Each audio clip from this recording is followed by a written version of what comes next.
world, Florida. Dr. Narco Longo. Brought to you by the Florida Department of Magic. Welcome to Florida, baby.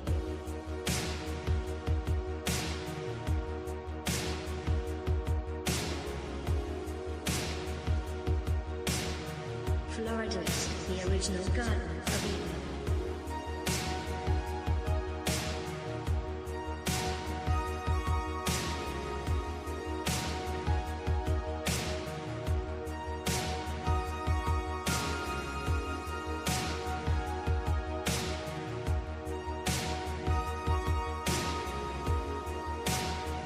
Florida has the highest concentration of freshwater springs in the world.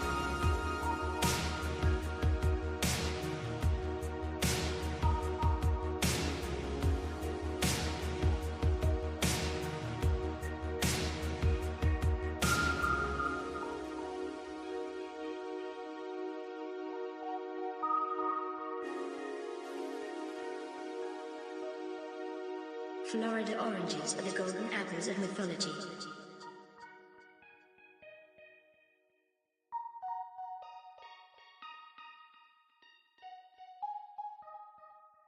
A race of giant men once roamed this peninsula.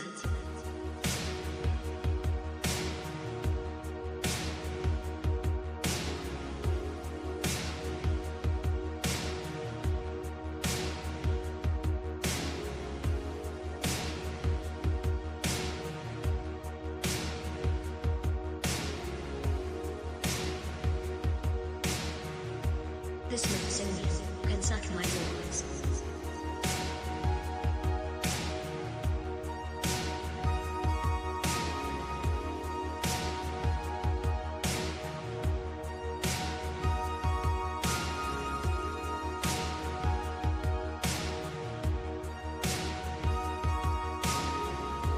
Florida is littered with many ancient megalithic ship anchors, known as sacks or steamers.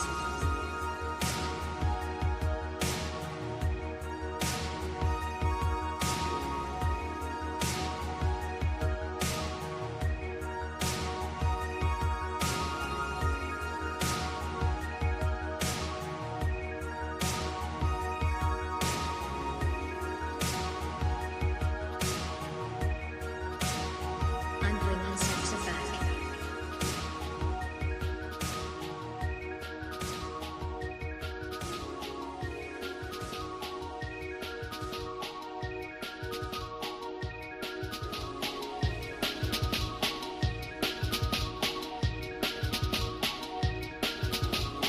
Noah's Ark was constructed out of gopher wood. Gopher wood only grows one place in the world, Florida.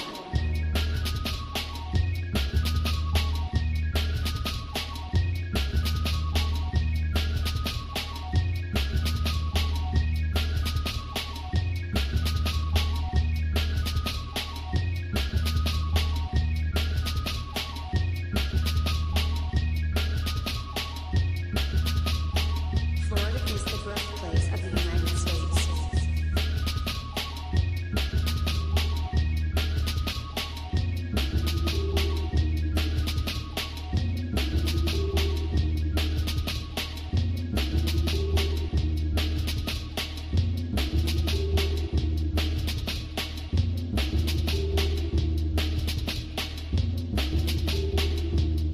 The first Thanksgiving was in Florida.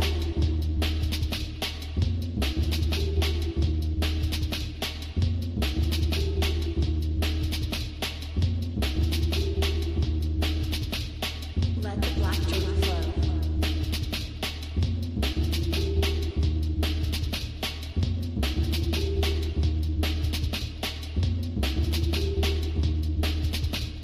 Orange man good.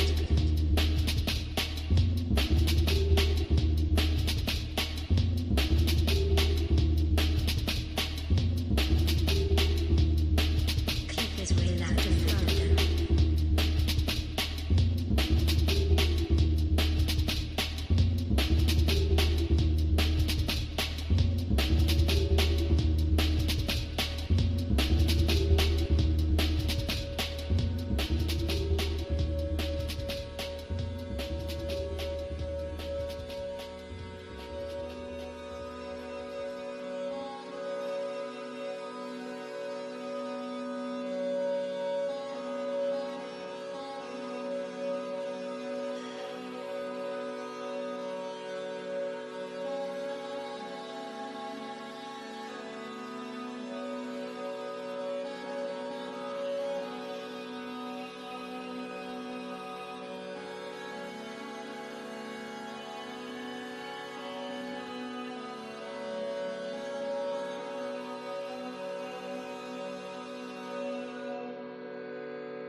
Old World, Florida.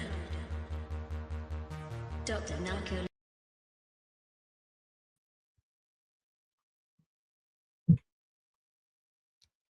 Howdy, everybody. Happy Monday. Happy Columbus Day. Hopefully I sound good. Look good. Let me see some thumbs if I sound good. Might be a little rusty here. It's been a little while. Camera's bouncing like a maroon Pontiac over here. Well, happy Columbus Day, everybody. The new Columbus Day. The revived, reinstated Columbus Day. Okay, looks like we're sounding good.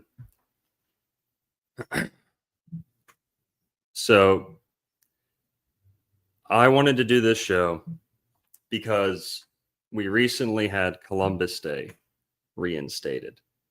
And, you know, Columbus Day before, I've decided to talk about some of the hidden history and conspiracy theories associated with Columbus. But I've recently uncovered some stuff in preparation for a project that I'm working on, which is why I've been gone for so long. During that process, during that research, I found out some stuff about Columbus's voyages to the Americas and about how much it harmonizes with some of my theories, some of the people, some of the theories of the people who've come before me in Florida. And, we've probably all heard things like Christopher Columbus was Jewish. Christopher Columbus might have had some Knights Templar connections, Freemasonic, links, whatever. I know the timeline's not right on that, but these gopher holes, not rabbit holes, gopher holes, are so deep, you guys won't even imagine. The connections between Christopher Columbus, ancient Israelites, and Eden in America are a lot more than you'd ever believe. So we've got a whole bunch of videos that we're going to kind of watch, respond to. I'm going to do a lot of talking too. I've got a lot of notes, but it's good to see you guys. It's been like 4 months or something since I've done a show.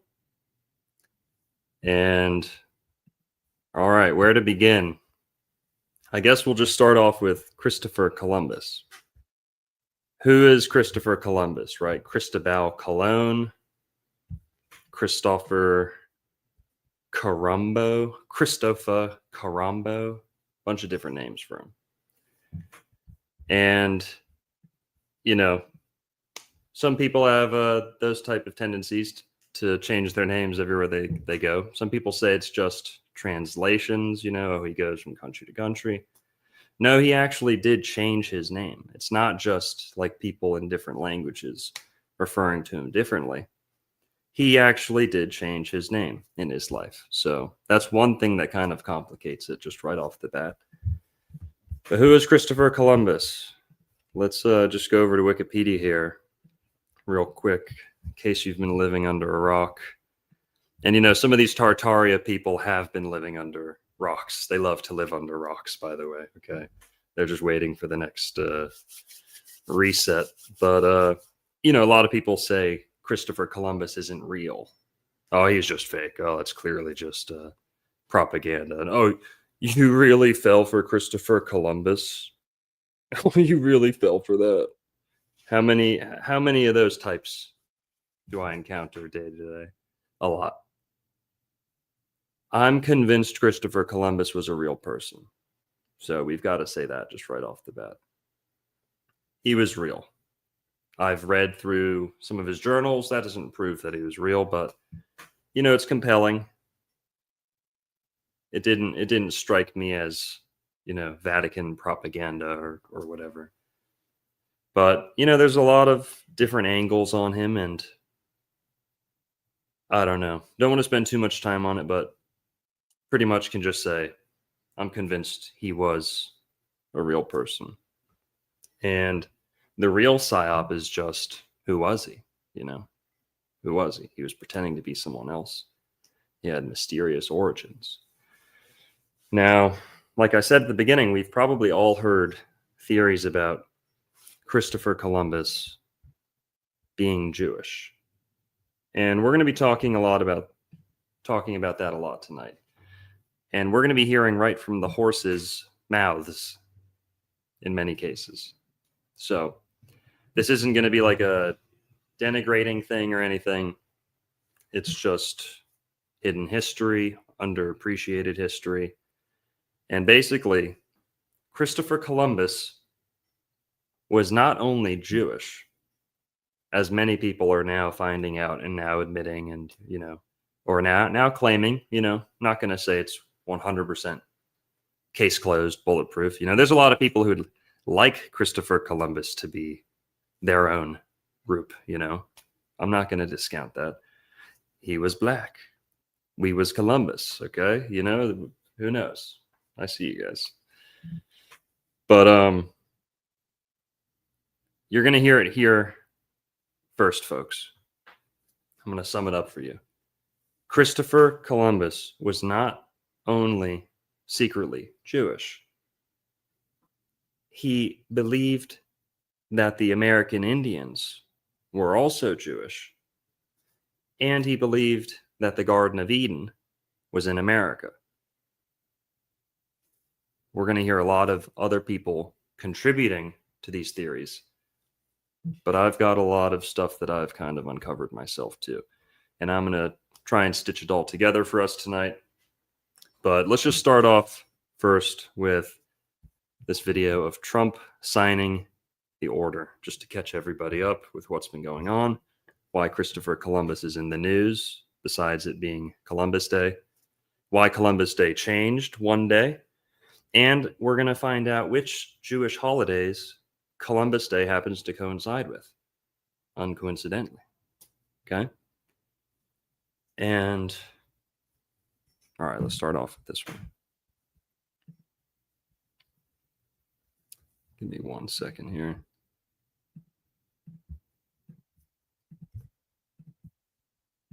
Okay, so here we go. This happened, I think, on the October 8th or October 9th. Trump signed Columbus Day back into, I don't know, action. What would you call it? It's a federal holiday now, again. Before, I guess, it got knocked down to not a federal holiday, or they put Indigenous Peoples Day above it, basically, something like that. So they're trying to cover up Columbus Day. A lot of people hate him. A lot of people have pride in him. But I think most people have the wrong idea. Most people would be blown away if they knew some of the stuff we're going to talk about tonight. What he actually was looking for in America, with proof, not just you know, theories and so on. Okay, we got to skip a couple. Explore. Tell me if you guys can hear this.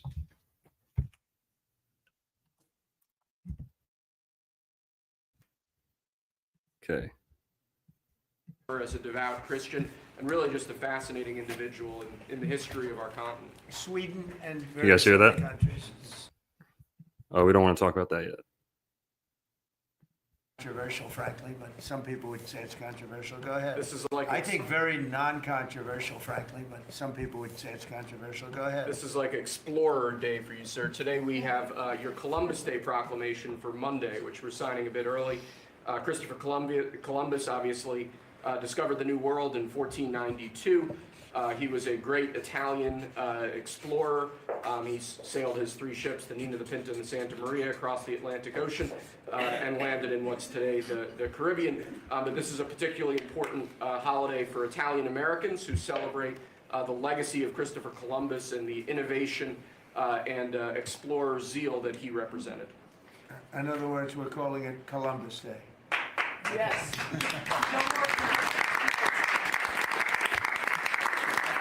The new bear. So there you go. Now, why did that have to be done? You know, why, you know, most people think, oh, Columbus Day was always a thing. Like, you know, what happened? Well, if you weren't paying attention,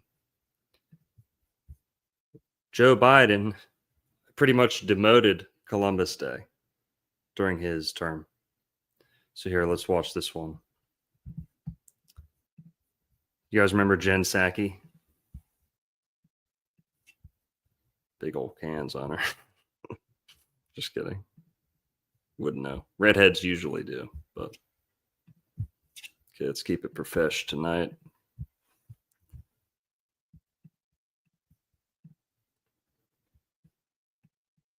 And tell me if you guys could hear that last one. You guys could hear that, right?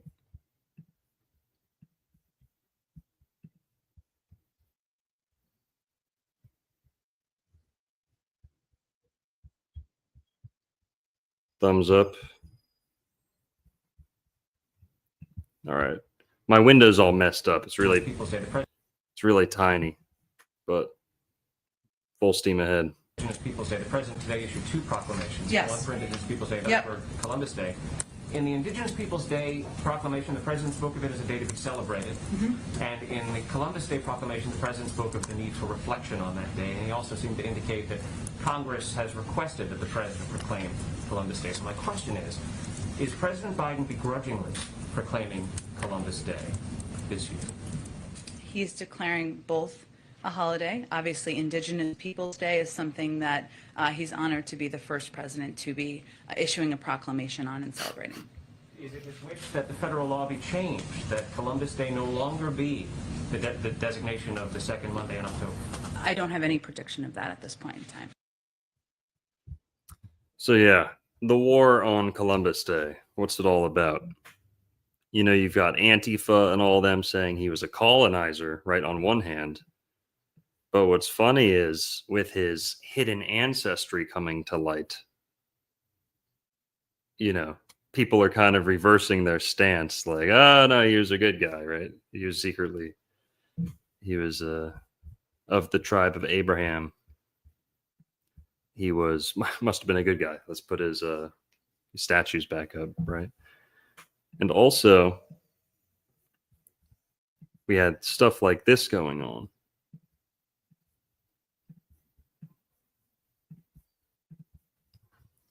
Man, my window's all messed up.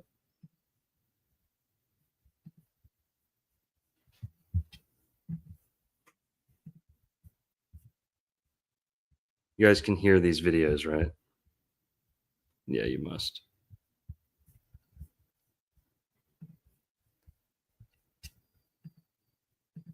Okay.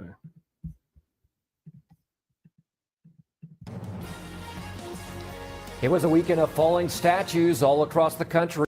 This was like 5 years ago, 2019-ish. Protesters targeting a number of monuments, including a Christopher Columbus statue in Baltimore, Maryland. It was torn down and thrown into the city's harbor. The nationwide trend hitting our area. Tonight, more scrutiny over statues at the state capitol after two were vandalized over the weekend. And tonight, we are learning the Christopher Columbus statue inside the capitol could come down as soon as tomorrow morning. CBS 13's Steve Large is live at the Capitol with more on that plan. Steve. Yeah, there's a big move set for as early as tomorrow morning with apparently as little notice as possible. The Department of General Services isn't commenting. The Joint Rules Committee isn't commenting. The CHP isn't commenting. But a public CHP permit, there is a 12-hour work permit set for inside those west-facing doors, which is right where the Christopher Columbus statue sits. After more than a century sitting under the California Capitol Rotunda, CBS 13 has learned plans are underway to move the massive Christopher Columbus statue out as early as Tuesday morning. This public CHP permit shows administrative access will be needed inside the Capitol for 12 hours for a remodel near the west side axis, the spot where the statue stands. The formal removal would come just days after demonstrators tore the Father Junipero Serra statue down in the Capitol garden. and vandalized this El Soldado statue, also on the Capitol grounds. They're just tearing down statues. They're anarchists. Phil Rios is president of the California Mexican American Memorial Foundation, which cares for the El Soldado and honors World War II Mexican American soldiers who returned home to California and faced discrimination in their own country. This is a hate crime. This is a hate crime. Democratic-led legislators announced would be legally removed. Republican Senator Jim Nielsen opposes the plan. But I do not think there needs to be a great review of every statue and every picture that is in the Capitol. My goodness gracious. Statue scrutiny. And now the plan to quietly remove the Christopher Columbus statue from its century-plus stay at the California Capitol. So this remodel permit is good from 6 a.m. to 6 p.m. tomorrow. Capitol folks not saying anything on the record and not saying where the Christopher Columbus statue could be moved to. Wow. So, you know, that was like 5 years ago. I think they're starting to put a lot of the statues back. But why does Antifa hate him so much? You know, is that a cover-up, right? Are people afraid that more of his hidden ancestry is going to come out? Because a year ago, pretty much, they say it was confirmed with DNA that he was a Tengu, let's just say. But so, you know, Biden is almost like trying to cover up Columbus Day. Trump reinstates it. And what also stuck out to me was, remember, you know, a lot of people say Columbus didn't discover anything, you know, blah, blah, blah. People came before him. That's true, but, you know, don't get hung up on it. What's interesting is, remember that video we were watching of Trump signing Columbus Day into effect or reinstating it? Well, in that same video, in that same signing, right before he does Columbus Day, he does Leif Erikson Day. So here, let's listen to this. Erikson Day. Leif Erikson was a famous Viking explorer who discovered the coast of Newfoundland over a millennium ago. This is a hugely important holiday, particularly to Scandinavian Americans who celebrate his legacy as a great explorer, as a devout Christian, and really just a fascinating individual in the history of our continent. Sweden and various other countries. We have a lot of people from Sweden, a lot of Scandinavians. This is very important for Scandinavians, and it's a great honor. Okay, and now you have another one that's, This is like I think, very non-controversial, frankly, but some people would say it's controversial. Go ahead. this is like explorer. So yeah, then he does Columbus Day. So that's pretty cool, right? Now, you'd think it's cool, but what's interesting is Joe Biden apparently did the same thing. Yeah, Joe Biden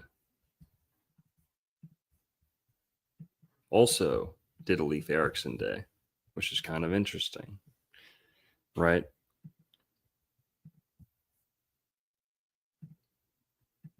Erikson was, as far as we know, the first European to reach the Americas, beating Christopher Columbus by centuries. And before we mark see Columbus Day, which is Monday, we actually have the chance to celebrate Leif Erikson Day, which is tomorrow. President Joe Biden issued a formal proclamation marking the day. October 9th was chosen because on that day in 1825, 6 Norwegian families arrived in New York City to start their lives in America. There's a big population of Nordic Americans in the northern Great Plains, but you can find Danes, Finns, Icelanders, Swedes, and Norwegians everywhere. 11 million Americans can trace their heritage back to Scandinavia. Biden says, quote, Nordic Americans are leaders in our communities, public officials serving their constituents, law enforcement officers and service members defending our nation, doctors and nurses, educators, artists, essential workers leading us through the pandemic, visionaries creating new businesses, and so many other important roles. One of the roles he left unmentioned, astronauts. That's right. Maine astronaut Jessica Mears' mother is. All right, shut up. We don't care. Back to the kitchen. So, Leif Erikson Day. That's pretty interesting. Columbus Day. Well, people always like to talk about who came before Columbus, right? And we're going to be talking about that because it actually ties right back in to Columbus. How did Columbus know where to go? Did he really think he was going to Asia, or did he think this was a new world, right? Interestingly, we're going to pop back over to Wikipedia here, just real quick. Not to rely on as our primary source of info, but just to show you guys that he went to Ireland. You know, my biggest video on my channel is my Hidden Irish History video. And it starts out with the story of Columbus going to America right after the Moors were kicked out of Spain, and then on the same day that the Jews were expelled from Spain, or that the order was put out, right? Kind of the Inquisition was formalized or reformalized. He goes to America. How does he know where he's going, right? Turns out he had an Irish navigator.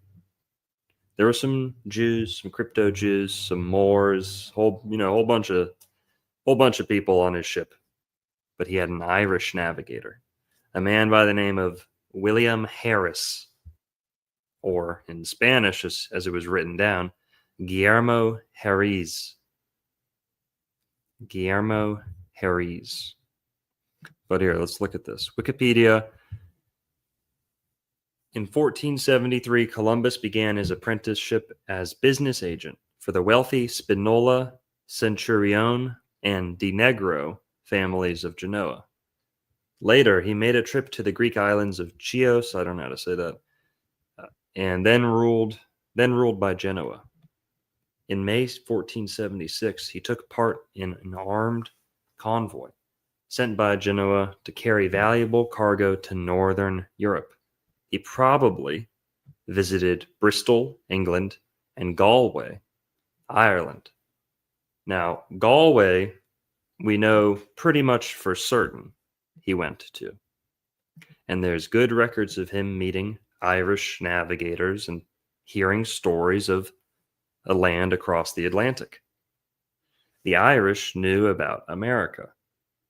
There's, stories about lands like Hebrasil, right?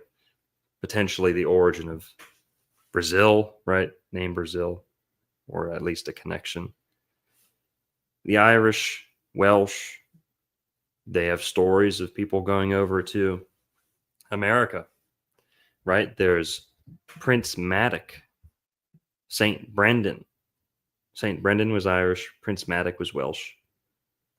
They're, legends of them crossing the Atlantic, making it to America. There's stories of Irish Indians and so on and so on. Okay. Go check out my Hidden Irish History video if you want to hear about the Irish stuff. But he went to Ireland, and it's probably there where he was at least emboldened after being informed that people had made it to this place across the Atlantic before. He had certainly heard stories and tales of that in Ireland. Galway, Where else? It has been speculated he went to Iceland in 1477, though many scholars doubt this. Well, if he'd gone to Iceland, that would make sense, because then he might have heard about Leif Erikson making it over to America. So he's got Irish intel, he's got Icelandic intel. Right off the bat there, this isn't just an Italian, Spanish story, right? I mean, this is right before he heads over to America. Not too soon before, but before. So he's got Irish intelligence, Icelandic intelligence. Boom. This journey's not as random and dangerous and as they kind of try to tell us. Now, getting out of his Wikipedia what else can we say about him, right? A lot of people disagree and speculate as to where he was from. Was he really Italian? Was he Portuguese? He certainly grew up in Portugal for a time, spent a lot of time in Portugal. And something interesting about Portugal, actually, we'll get to that later, but who was Columbus? Okay, he was the son of Domenico and Susanna Colombo. Growing up, his name was Christopher Colombo with an R, it seems. He had 3 brothers and 1 sister, right? Other than that, we don't know too much. Not a whole lot. But one of the things that does keep coming up, and perhaps like the greatest body of work that you could call a conspiracy theory around Columbus, is the theory that he's Jewish. And, you know, people are going to say real Jew, fake Jew, you know, this and that. That's not the conversation for tonight. You know, feel free to have it somewhere else, whatever. I might have it with you some other time, some other place. But this is just, you know, claimed Jewish lineage, Jewish ancestry. And there's a lot to show for it. So we're going to be doing, you know, we're going to be watching some videos of rabbis, Jewish scholars doing some talking. And I'll try and keep it entertaining. But, yeah. We're going to start off with pretty cool. And I've got a video, The Hidden Jewish History of Florida. The whole part 1 is about Columbus secretly being Jewish. So we're going to sprinkle some new stuff on there tonight too, though. So give me 1 sec.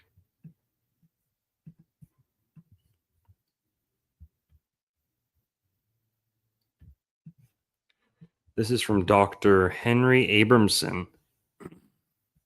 I've pulled from him in a couple of my videos before. Smart guy, funny guy. Stereotypical, maybe you could say. But all right. Shout out to Dr. Henry Abramson. Here, I'm going to throw on some tunes too.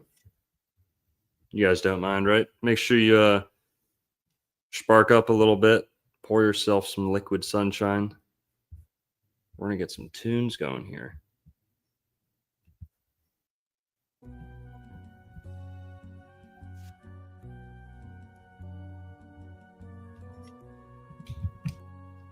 Whoops.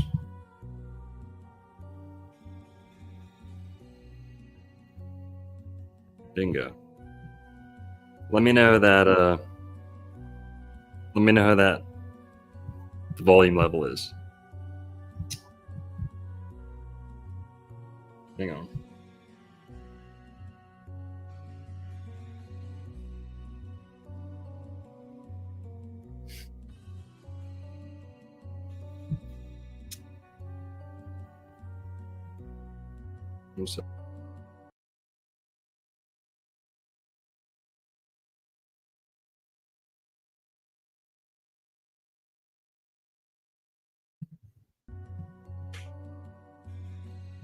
All right, should be good now. Sorry. Does it sound good?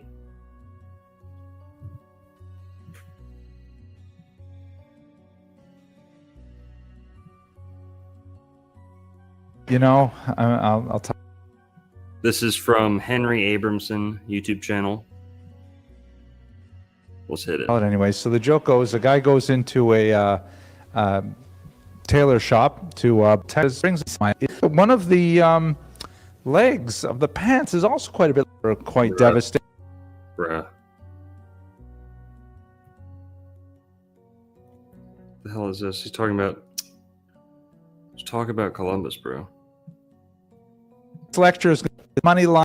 Okay, very heavily on the site bit.ly at the Friends of Jewish History. Okay, that's it for good and welfare.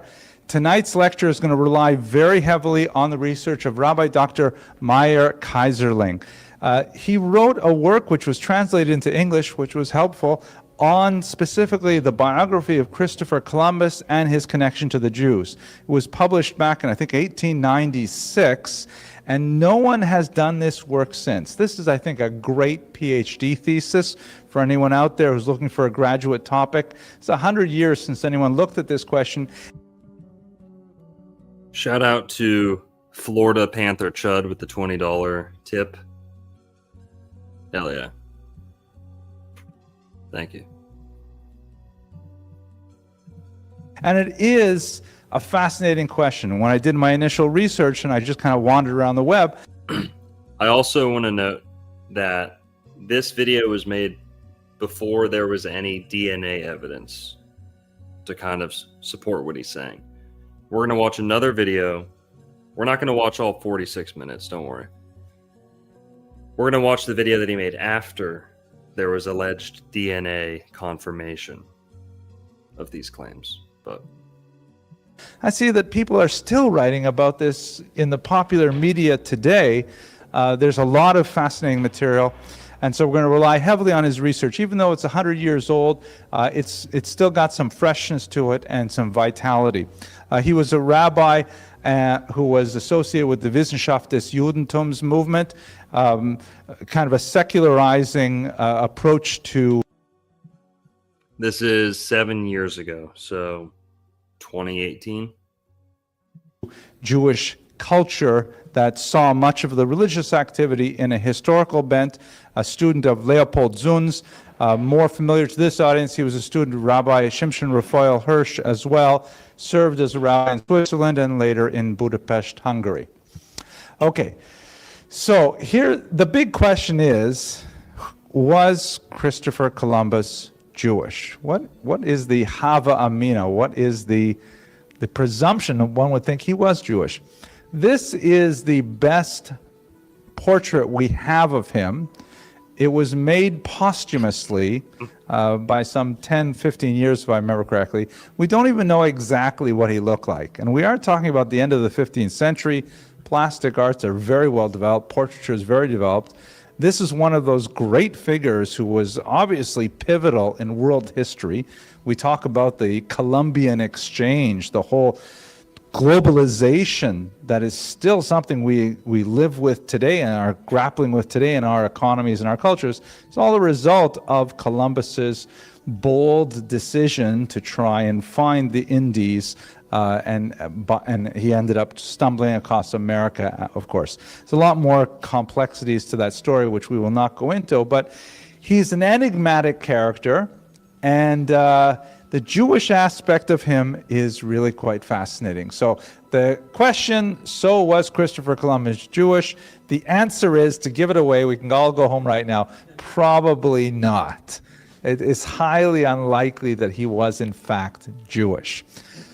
But still, we still have the question, why wouldn't one think so? Let us just quickly look at the work of Cecil Roth. We actually studied his work earlier. He wrote several books on the history of the Inquisition and the experience of Jews in the late 15th. Ray Romano looking ass. 15th century Spain. He wrote about Columbus that the mystery regarding Columbus's origins is largely the outcome of his own mendacity, meaning Columbus himself enjoyed projecting the image that he was secretly Jewish. It was kind of like a chutzpah kind. So anyway, we're going to be debunking that later, and I think he kind of debunks that himself later. But that's one theory, is that's kind of like a cope. I'd say that's the ultimate cope to this theory, is that, well, yeah, there's all this overwhelming evidence. Yeah, there's all these things he did and said himself, but it was actually because he wanted to be Jewish. He just really, really wanted to be. So that's why it looks like it. But that's not the case. That's not the truth. Anyways, his own mendacity, meaning he used to lie. He used to dissuade. He used to, try to put it in people's faces like, don't mess with me because I have Jewish blood.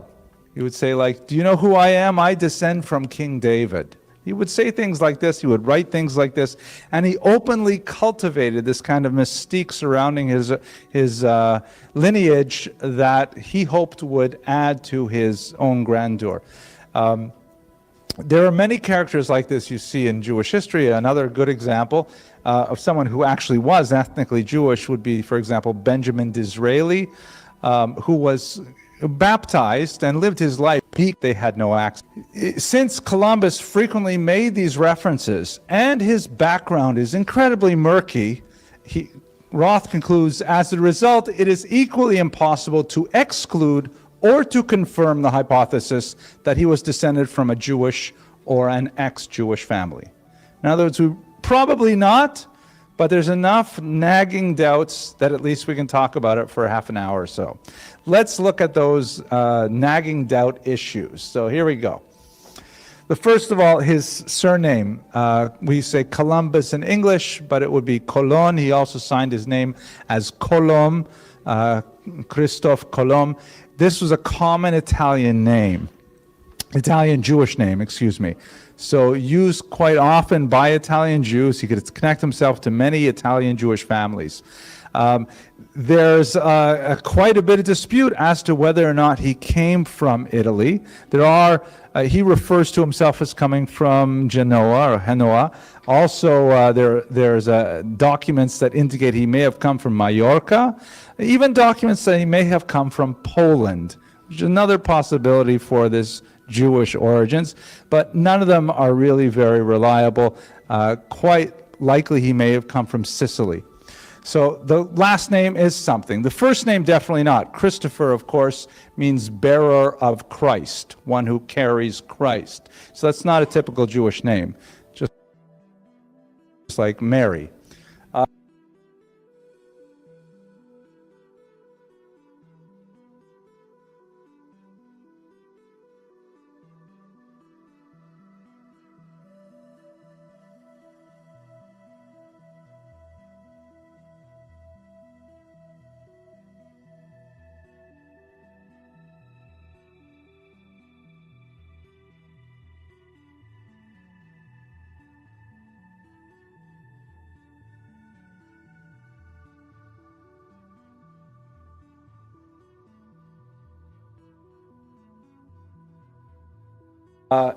As I mentioned earlier, Columbus loved making references to his Jewish origins.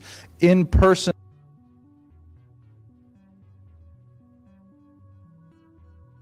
Columbus loved making references to his Jewish origins, in person and in writing. This is kind of like...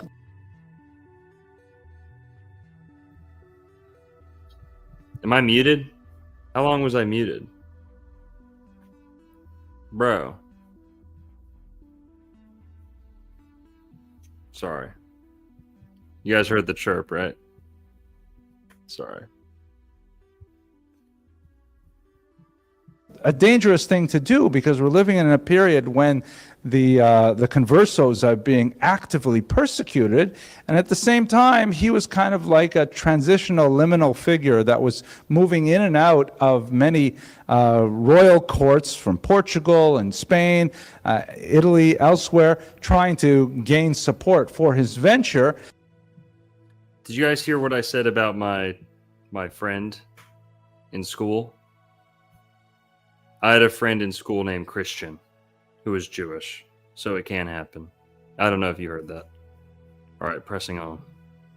And whatever he thought would make himself look more exotic and more appealing in his request, he would not hesitate to use. But nevertheless, that's part of it. Third, we know he had a lot of Jewish friends. He had a tremendous amount of associations with Jews. He was very close with Abraham Zacuto in Portugal. You recall we spoke about him for an hour a few weeks ago. And he relied very heavily on Zacuto's astronomical research. The astrolabe that Zacuto had refined by making it out of metal was incredibly important to Columbus, as was the Alphonsine tables. That was his chirp, not mine. They chirped, not me. that were translated through Hebrew into Latin for him.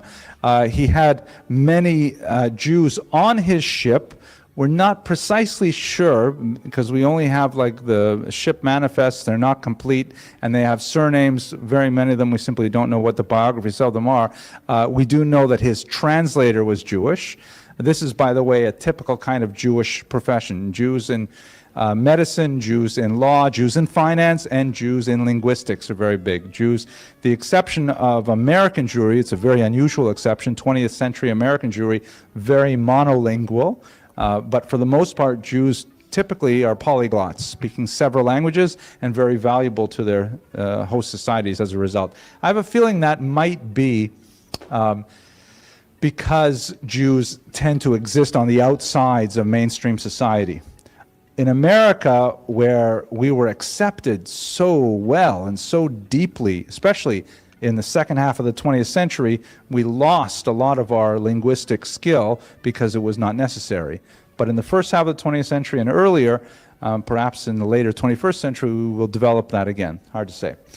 He was also very close to conversos, that is, Jews who had converted to Christianity during the course of the Inquisition. In particular, de Santagel, who was one of his main economic backers, a very important person in the royal court of Isabel and Ferdinand, who supported him and made crucial recommendations to allow the king and queen to promote his work, and a man named Sanchez as well, another major backer. And in fact, when he actually discovered the New World and he returned back and landed in the coast of Africa, he immediately sent letters describing his discovery to the king and queen. Obviously, he couldn't send letters back from the New World because the postal service was not too great, connecting transcontinental messages. But he did not address those letters to the king and queen. He sent them to his Jewish buddies or his converso buddies, de Santagel and Sanchez. Very unusual that they would be the first people he writes to. You guys want to go out and smoke? All right, yeah? All right, let's go. There are some really tantalizing things. Like, for example, he was the ships out. And by the way, you should recall that he spent about a decade petitioning wealthy kingdoms to back his enterprise, pushing for his idea, bouncing from state to state. Spent a lot of time in Portugal, no luck there. Eventually ended up in Spain and got a positive yes from Isabel and Ferdinand. And the ships were completely outfitted in the first week of the month of Av. And he was ready to go on Tisha B'Av of 1492, and he delayed it one day. Even though everything was set to go, but since that is an inauspicious day in the Jewish calendar for travel, one does not embark on major journeys of any type on Tisha B'Av. For reasons that no one can really adduce, he decided to push off this highly anticipated departure for the day after. He wanted to not leave on Tisha B'Av, perhaps. Then we have lots of things that he himself said in his own writings, like his journal of his trip to America, which of course was a very celebrated work, began with the sentence, "On the day that the Jews were expelled from Spain, I set out for the New World." I mean, the very first clause of the very first sentence of his journal references the Jews and their situation in the Iberian Peninsula. A remarkable kind of way to begin this document. It doesn't begin that something like, "I knew I would find land." It begins with, "The Jews were expelled from Spain." Let's have a look at some of his personal correspondence. Here's one of the few letters that we have in his own hand that he wrote to his son Diego. There's a whole story about what happens after he discovers the New World. He ends up kind of dying in disgrace and madness and not having any credit. And so we do have a lot of material from after the discoveries as well. This is one of those letters. And you'll see on the top left corner, there's this funny little squiggle right where the arrow is, right where the cursor is, you see over here, that is not part of the letter text itself. And it looks a little bit like he's testing out the ballpoint on his pen. But of course, this is about 400 years before they invented ballpoints. So what exactly is that? Some scholars have opined that it looks something like the traditional invocation at the beginning of a Hebrew letter. The letter is Beit Hey. I didn't have my computer easy access to handwritten letters. Like, it would look a little different if you wrote them by script rather than in the Assyrian. You guys hear that about the ballpoint pen? The ballpoint pen not being invented yet? It's pretty funny. Block script like this. But in fact, you can conceivably see you've got the Beit on the right and the Hey on the left in a cursive script, which is an abbreviation for the term Baruch Hashem, or blessed is the name, which reminds me of a joke that I will try to tell you right after this. So the signing the beginning of his letters with this strange little swiggle, and by the way, he only did it in his letters to his sons. He didn't write it to other people, so just as a family thing, perhaps then is Baruch Hashem. And you may be asking, but it's on the wrong side of the page. You know, what do you want from him? He's pretending anyways. I don't know. It's true. Normally you would write this on the right-hand side of the page, but it's not at all uncommon to see it at the center at top as well. So what would be terrible if he puts it on the left? You know, it doesn't even look very neat, but, you know, neither does his Castilian there too. One last detail from this same letter. He developed this rather unusual signature that he was very particular about. You can just see it here. I have another copy that shows in a little bit greater contrast here. No one has yet been able to decipher this strange signature that not only did he use in the latter years of his life, but he insisted that his children also use this signature, which is a strange kind of thing to do. You know, I want you to sign my name like I sign this name, you know, not on checks or something like that. This part we can sort of figure out. The X is, of course, the Greek Chi letter, as in Christos, and this is the Greek R and the Greek O, so Christo, this is a short form for Christopher, let's say, or just for Christo at any rate. And then Ferenz is a Latinized version of the fur part in Christopher, meaning the one who bears Christ, right? Christos, Ferenz, Christopher. So that part is easy. But what's the business with this, either the Latin letter X or the Greek letter Chi, an M and a Y, which could be an U, and the SAS with those two dots around the S's, which he insisted on being written exactly like this, in this shape, and so on. Cecil Roth, a major historian who we saw a little while ago, he argued, not specifically, not really convincingly, but nevertheless it's worth noting that this was kind of like a secret symbol to his sons that they should say Kaddish for him after he died. The conversos did definitely use a lot of secret messages that they handed down in all kinds of coded forms to their children. Do this behavior to remind you of a particular mitzvah that we have to keep, and so on. So it's not at all impossible, but it's difficult to see this in his signature. Nevertheless, you take all of these things together, and you know, you can add it up for yourself. It's hard to believe that he was actually Jewish. I think it's more likely that he liked the image of being Jewish, and he actively cultivated that with his population. And that's about it for the real question on was Christopher Columbus Jewish? Now, like I said, there's a lot more to be said. We're going to catch up with Dr. Henry Abramson in a little bit here too, but basically, yeah, we'll just watch the next one. Some good stuff.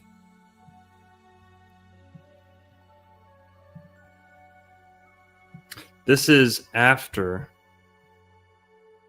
it was allegedly confirmed, or at least corroborated with DNA testing, that this is true. So now I'm going to show you the updated release.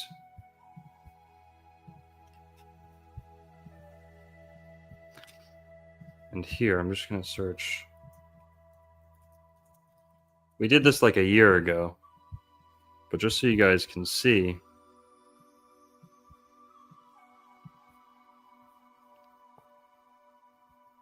you know, This is recent news in the last couple of years. It's been a theory for a while.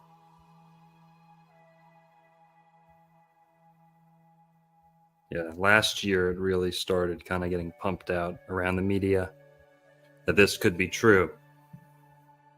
Times of Israel. Like I said, maybe this could be, people might just be, they kind of want this to be true, but still, let's see where it goes. Right, they're acting like it's conclusive.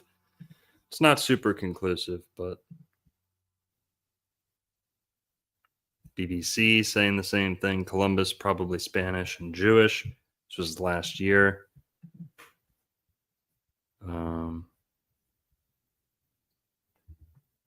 Yeah, University of Washington.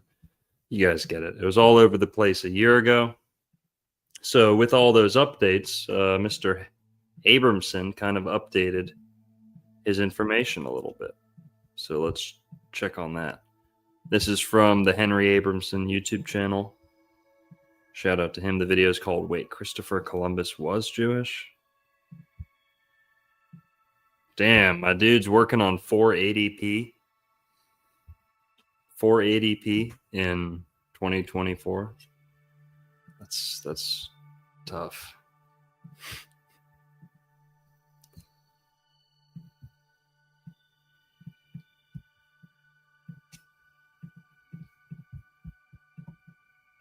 I want to say thank you to all of you who have sent me notices saying, hey, did you see that Christopher Columbus was actually Jewish? Thank you very much. My email box is absolutely stuffed. Please stop sending the messages. I got it. I was a little bit miffed by the news because in 2017, I gave a lecture on this topic in which I said that he probably wasn't Jewish. And now I am once again proven wrong. I hope my wife does not see this video. But what I'd like to do today is talk a little bit about what has been discovered. Well, she didn't until now because she wasn't watching your video, but she's definitely watching Old World Florida. So sorry, Dr. Abramson. And then I'd like to play you the material that I said back in 2017 that still is quite relevant, and then come back and say, well, what does this all mean for our understanding of Columbus's background, right? Okay, so here we go. First of all, the new genetic testing that has been conducted was done on remains that are believed to be those of Columbus and also those of his son. And the DNA research indicates that there are features both on the Y chromosomes and in the mitochondrial DNA, which is associated with the mother, that are consistent with patterns found in Sephardic Jews. Now, we should mention here a very important caveat that according to traditional Judaism, DNA is not in itself sufficient definition of Jewish status. Mitochondrial DNA through the mother is much more significant, but in general, DNA is not used as a definition of Jewish status.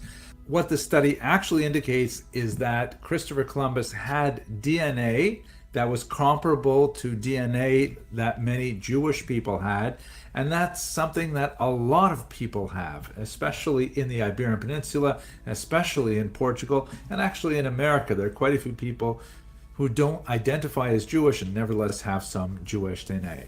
We know that Christopher Columbus himself was especially cagey about identifying one way or another, which led to a lot of the mystery that swirled about his origins literally for centuries.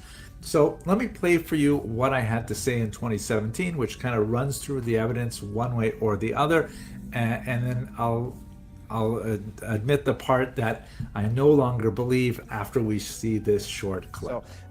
And that's about it. Whereas I believe that I have to take back from what I said 7 odd years ago is that whereas I believed at that point that Christopher Columbus probably was not Jewish, now I'd have to say that probably he was in fact Jewish. Now, and I'm just kind of bummed out by this because I wish we had this DNA evidence like a half century ago when colonialism was still favorably regarded in the Western world. Now it's just like another reason why people don't like Jews. What are you going to do? Figures. But let's just clarify what we're talking about here. What we're saying is that Christopher Columbus, he himself, we know, did not identify exclusively as a Jew. In fact, that would have been virtually suicidal. At least it would have been a career killer at the time he lived. He identified as a faithful Catholic, perhaps for... Now, I hate to bust his balls, but didn't he say in the last video that Columbus was just pretending? You know? Worth mentioning. For pragmatic reasons.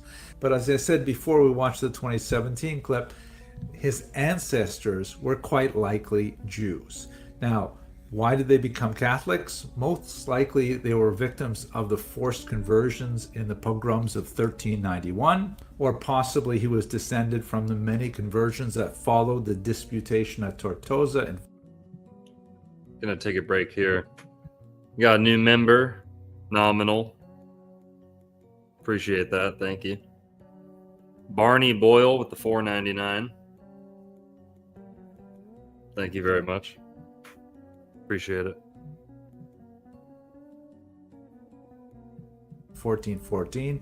These are people who are the so-called Marranos. That in itself is a derogatory term. A more appropriate term would be something like crypto-Jew or a converso.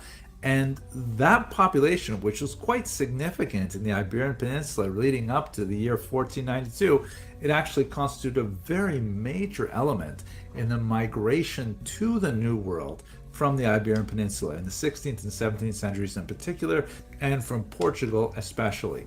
And that brings us back to the Caribbean, which is where we're really looking forward to visiting this January with Kosher River Cruises. If you don't have a spot yet on the boat, please click on the link in the description, and we'd love to have you cruise with us.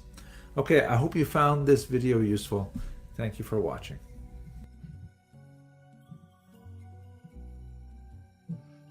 So yeah, you guys get the idea. We're gonna watch one more. It's an older video. See how he does. If it's a snoozer, we're gonna skip through it, but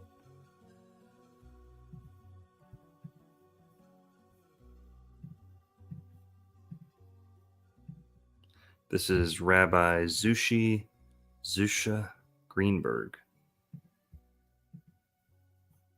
Nobel Prize winner, somebody famous, Jewish people ask the question, is he Jewish?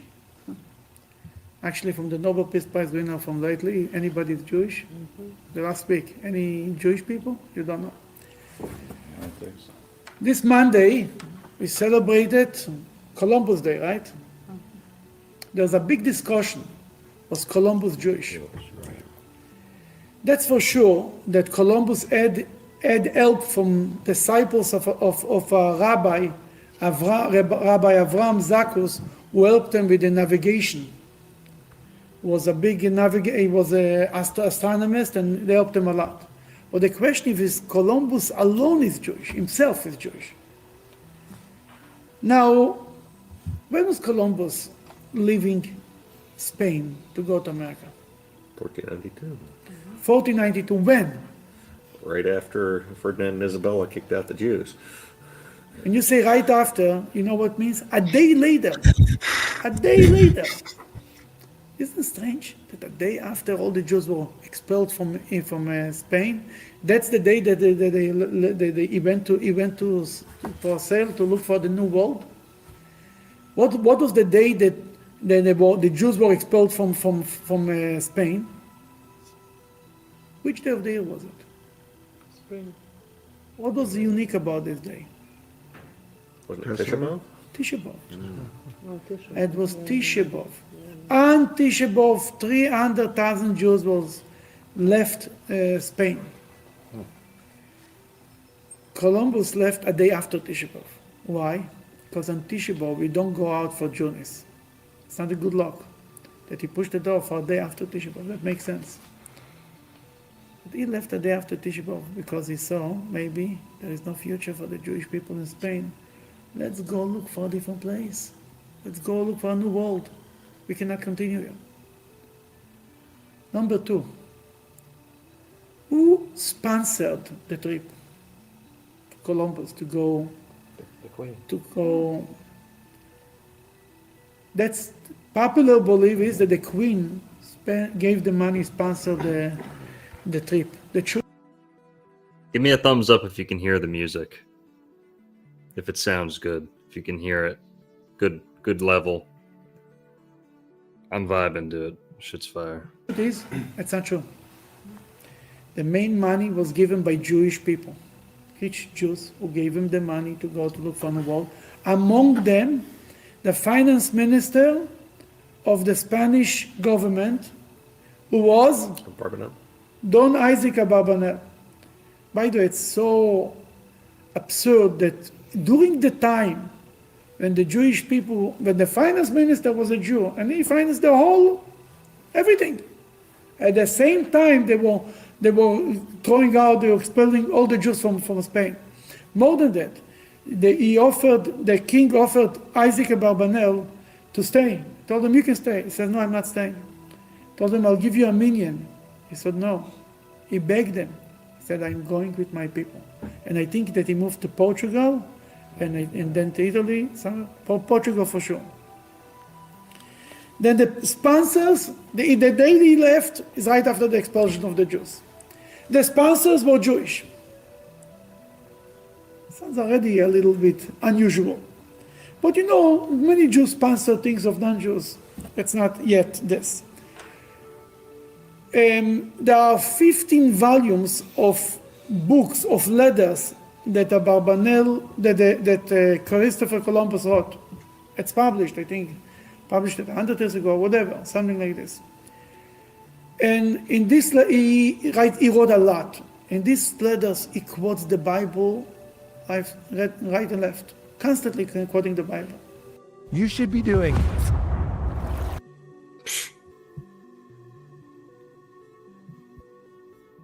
Sitting he was laying in the boat. He had a huge fever. He was sick. He says he was praying to God, and then he heard a voice that tell him, just as God made miracles to Abraham, that he had a baby when he was 100 years old, and Sarah when she was 90, so too God can make a miracle to you. That's what he writes. Another time he says it was a huge storm in the sea. You can just imagine what they went through there. And there was a huge wave came on them. Growing up in Boca Raton, I can understand this guy like completely perfectly. And they survived. But everybody says, we said it was such a great miracle didn't take place since the splitting of the sea. That the lingo that he speaks is all about Bible and Judaism. But again, it still doesn't say then he's Jewish. I mean, plenty of Christians and other religious people, Muslims, everybody loves the Bible. Who doesn't learn the Bible? But here comes the better proofs. He wrote a will, and his will writes that he wants he should give 10% of his money for charity. That's in the Bible, right? 10%, I wish all the Jews would live by it, but 10%, but this is also not necessarily a Jewish thing to do. Many non-Jews actually. They tithe. They give tithe. Do they give 10%? Yeah, Mormons do, and a lot of people. God bless them. We just have to direct them to the right charity.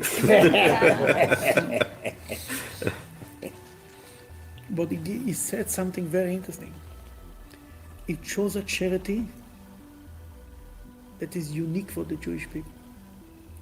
What are the charities that you know? Feeding the poor, like food banks, building hospitals, visiting the sick, burying the dead, dressing the naked, tsunamis, hunger, giving briefcases to children, feeding the young children, meals and wheels and meals, and all this, everything. But there is one charity that is unique to the Jewish people. Federation. What? Federation. For the dead. Educating The Loan Society? educating the children. Girls' orphanages. That's also what people pay. I mean, Bill Gates set up a whole foundation for education. What you said? Like the Loan Society, I don't know what it's called. There's a loan society. That's a nice thing what you say. There is a free loan society that lends money to people for they shouldn't have free of interest, interest-free loan. Because the worst thing is when you have to pay interest. That's the free. It's considered the highest mitzvah of charity because the highest level of charity because you're giving the other person charity in the most dignified way. He doesn't want to take charity. Tell him, hey, I'm giving you $10,000 and give me back in 2 years. But just give me the 10,000. Usually I can make from the money. Is that I really should give me back $12,000. That I'm giving him $2,000 charity, but in the most, he never feels that he gets charity from me. He just got the money and he give me back the money. All right. Calm down, Zushi. Let's get back to Columbus here, okay? Still, that's not the charity they was talking about. There is a unique charity for the Jewish people. For burial? That's everybody else. Girls' orphanages. Well, but there's What else needs charity? And it exists in every Jewish community. And that's considered the most important charity in Judaism. Education? No. Giving to the priests? Maybe to the rabbis. How could it be? It must be a trick question. mikvah? Mikvah. Mikveh is an important charity. It's written that if a community does not have a mikveh, they should sell the shul and build a mikveh. For a bris? A bris is a nice thing, but no. A bris is a nice thing. There Go is look that one up, charity guys. that's unique for the Jewish people. Out with it. Torah study? What else? Come on. They're picking up Peace. stuff. Build a synagogue. Very important, I agree. Oh, he's But it's not rocking. there is something more important than this. He's rocking. Marrying off poor brides. It's called Achnasat Kala. Special fund for weddings. In the Wedding. secular society, you don't have money, go to the judge, get married in the courthouse, and go home. Who says you need a wedding? Judaism doesn't believe in it. Judaism says that the most important charity is to take a couple who cannot afford it and to help them to get married, to buy them furniture and to find them a house and to buy them clothing for the wedding and pay for and make a nice wedding and so on and on and on. And there is in every community today in the Jewish world, and was forever, special organizations that they are busy with helping young couples to get married.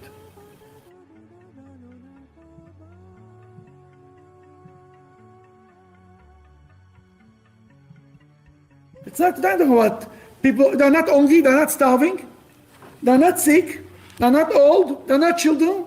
They want to get married. So, you want to get married, it's your problem? No, it's our problem. Because they found how the Jewish people continue the marriages. Achnasat Kala exists in every community. Achnasa means to enter, enter the Kala onto the chuppah. And it's more, the wedding is about the bride. She will be embarrassed if she doesn't have the All right, you guys get the point. We got a lot more to talk about, but he's got a lot more to add.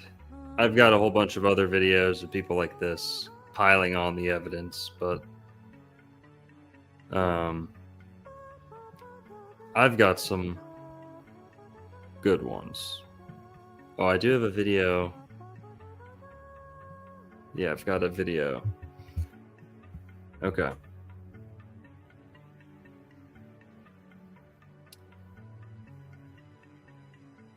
So, let me turn the music down a little bit.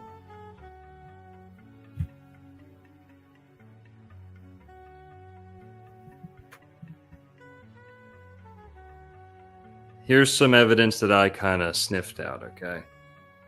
October 12th, which is allegedly the day that Columbus landed in the Bahamas, and which was the original Columbus Day for, I think most of the time, was October 12th. Right now, I think it's October 13th, since it's been reinstated. It's now October 13th. I don't know if it's always a Monday or what, but... So, October 12th often falls within what is known as Sukkot. Sukkot is a Jewish holiday. Sukkah, however you say it. also known as the Feast of Tabernacles or Feast of Booths, is a Torah-commanded Jewish holiday celebrated for 7 days. Beginning on the 15th day of the month of Tishrei, it is one of the 3 pilgrimage festivals on which Israelites were commanded to make a pilgrimage to the temple in Jerusalem.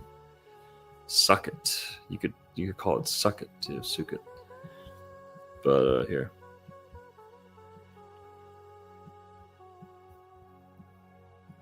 Sukkot. For those who don't know what Sukkot is, here I'll move my window over. No, that's not right. Hang on. Nope.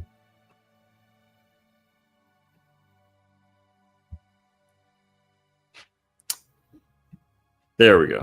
Bingo. So Sukkot. Like I said, I read that. That's how it's spelled. Suck it. But, growing up in Boca Raton, Florida, you'd see lots and lots of houses in the backyard. They would have these booths, like these cabana type things, little huts. And they spend a lot of time out there. And they also use citrus in this festival, interestingly.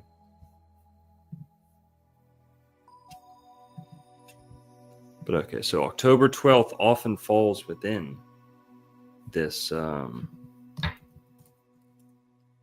this holiday, this festival. So I'm just going to double check here. Yeah, so this year, October 12th is the 5th intermediate day of Sukkot. Right now. And that's often the case, many years. It kind of shifts a lot, because they use a different calendar. But, here. So what's interesting is he may have spotted land and chose not to land until Sukkot, which is pretty interesting. Now I've found an article here.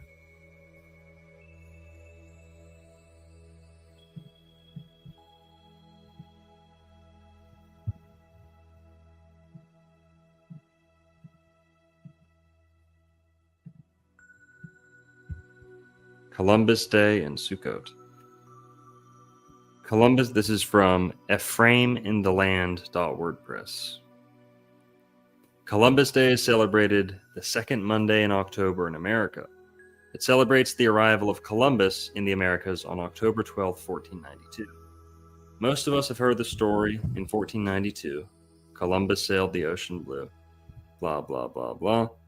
There are questions about the origins of Christopher Columbus.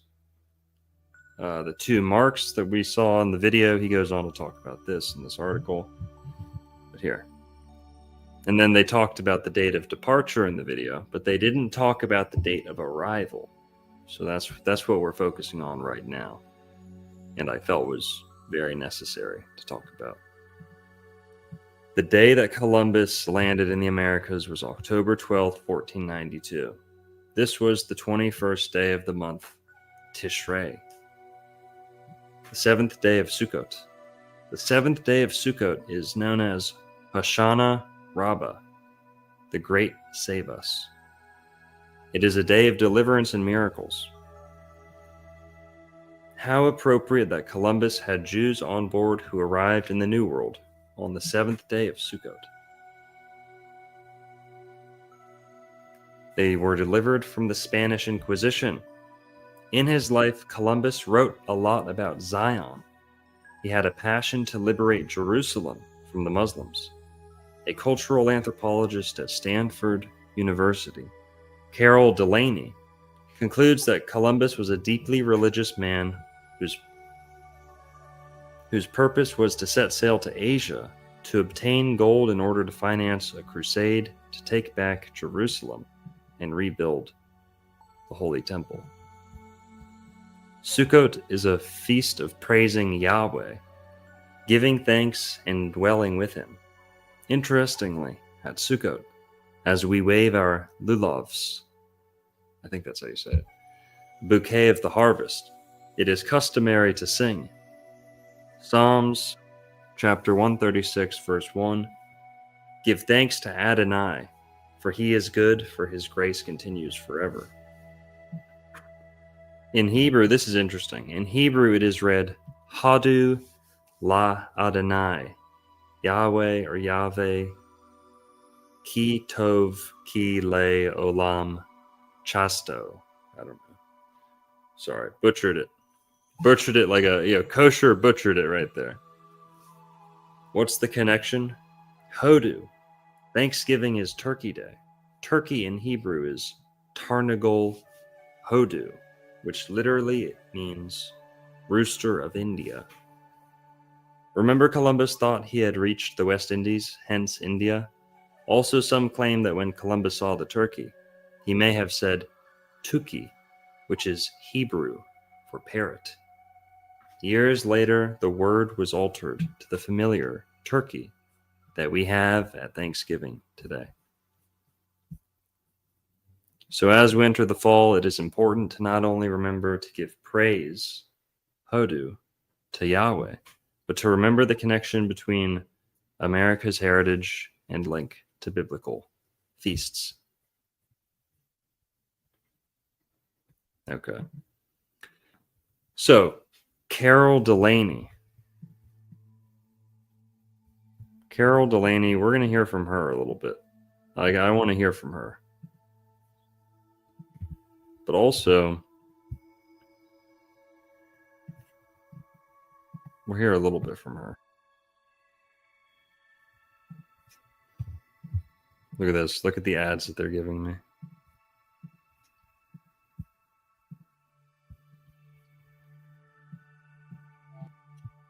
All right, it's a short little video.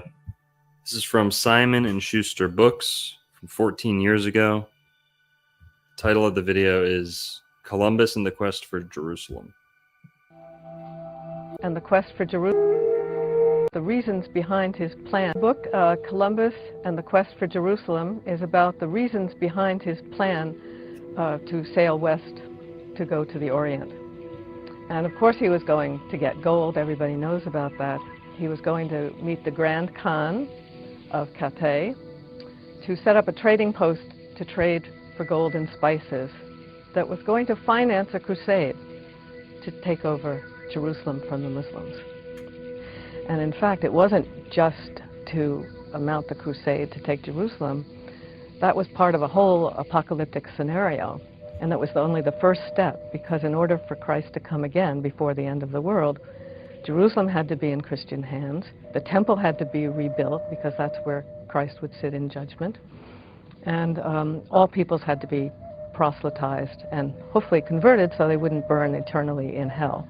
That was the whole plan, and Columbus saw himself as being a crucial figure in making this come about.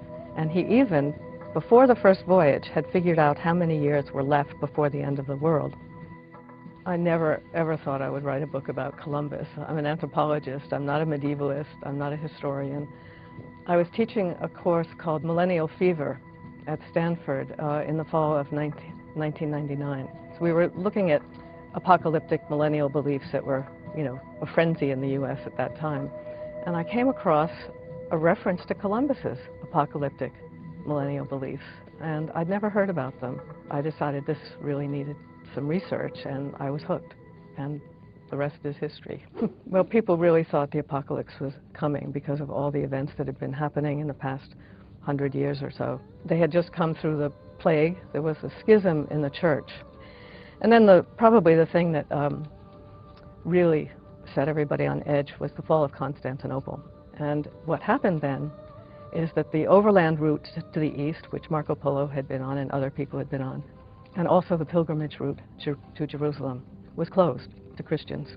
Originally, I wanted to have a subtitle for my book, Columbus and the Quest for Jerusalem, a parable, because I think many of the beliefs that Columbus had about the apocalypse have resurfaced.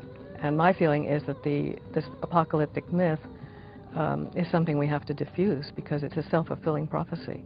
I would like people to begin to shift their attention from Columbus the man and look at the religious ideas that motivated him, because those are the very ideas that have resurfaced right now. And that's why I want it to be read both not just as history, but as a parable for our times.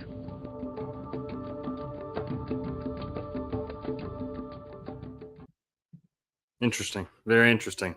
Now, we watched that one because that last article we read name dropped her. So I thought it was worth watching. Since I had that video queued up, you know, didn't want to watch too many videos, but she got name dropped. So, okay. Now, just to piggyback on the last video from before that, just so you can kind of visualize it, October 12th in 1492 was the last day of the Feast of Tabernacles, Sukkot. See it right there?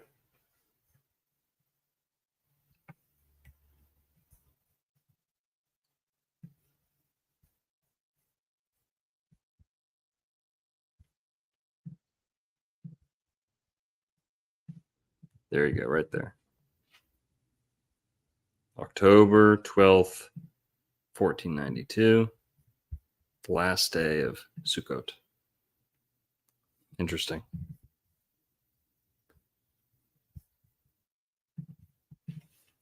Now, also, I want to talk about how a guy in Florida did almost the exact same thing.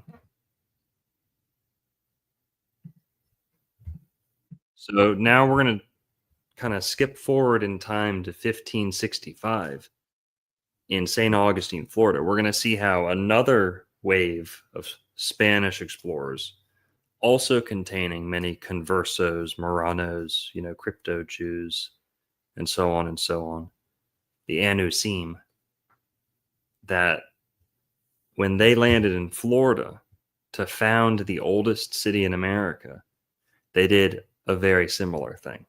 Very interesting timing with the landing, right? They always need an auspicious day in the Hebrew calendar for landing. So this video is from the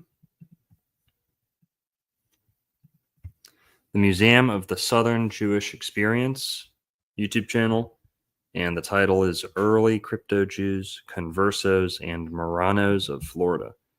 In my Hidden Jewish History of Florida video, I draw a lot from this, and kind of respond to it. So if you want to watch the whole thing or a lot more of it, go check that out. But here, let's pick up right here. Let's see if that's a good spot.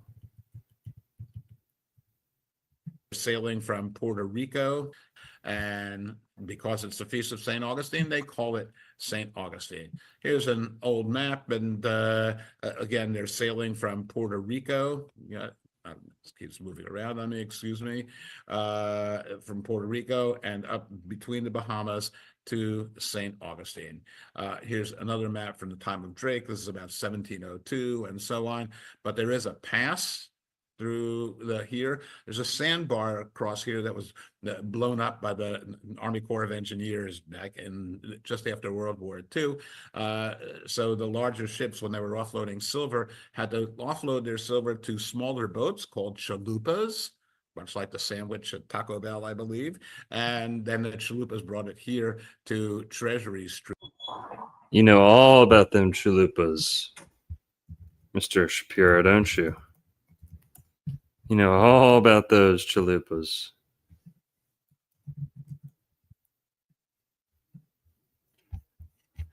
I just need to show you guys. Okay. Since he brought it up, I mean, I didn't want to bring it up, but since he brought it up, since we're on the topic of chalupas, there's Rabbi Shapiro. So.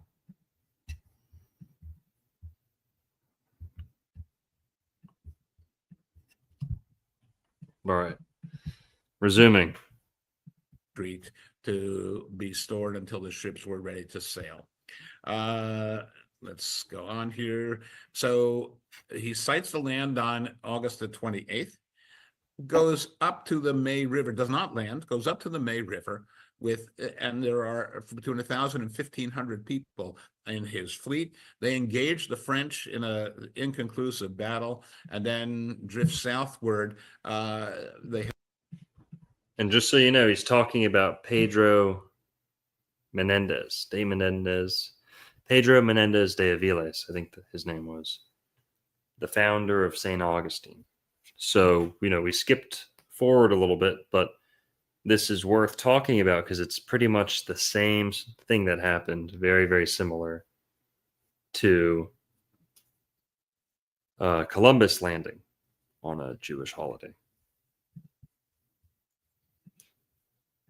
Had been on the ship for over a month, and finally they sail southward and arrive on September the 8th, actually the night of September the 7th. Some advanced fortifications are taken care of, and finally on September the 8th they get off the ship, declare that claim this land in the name of Philip II, and officially found the city of St. Augustine. So the question we have asked is, why, when Pedro Menendez de Aviles saw the land, and after this long journey on August the 28th, but does not choose to land until September the 8th. What reason? And we've discussed this with Eugene Lyon and with others. He says there may have been a storm. It's not really clear.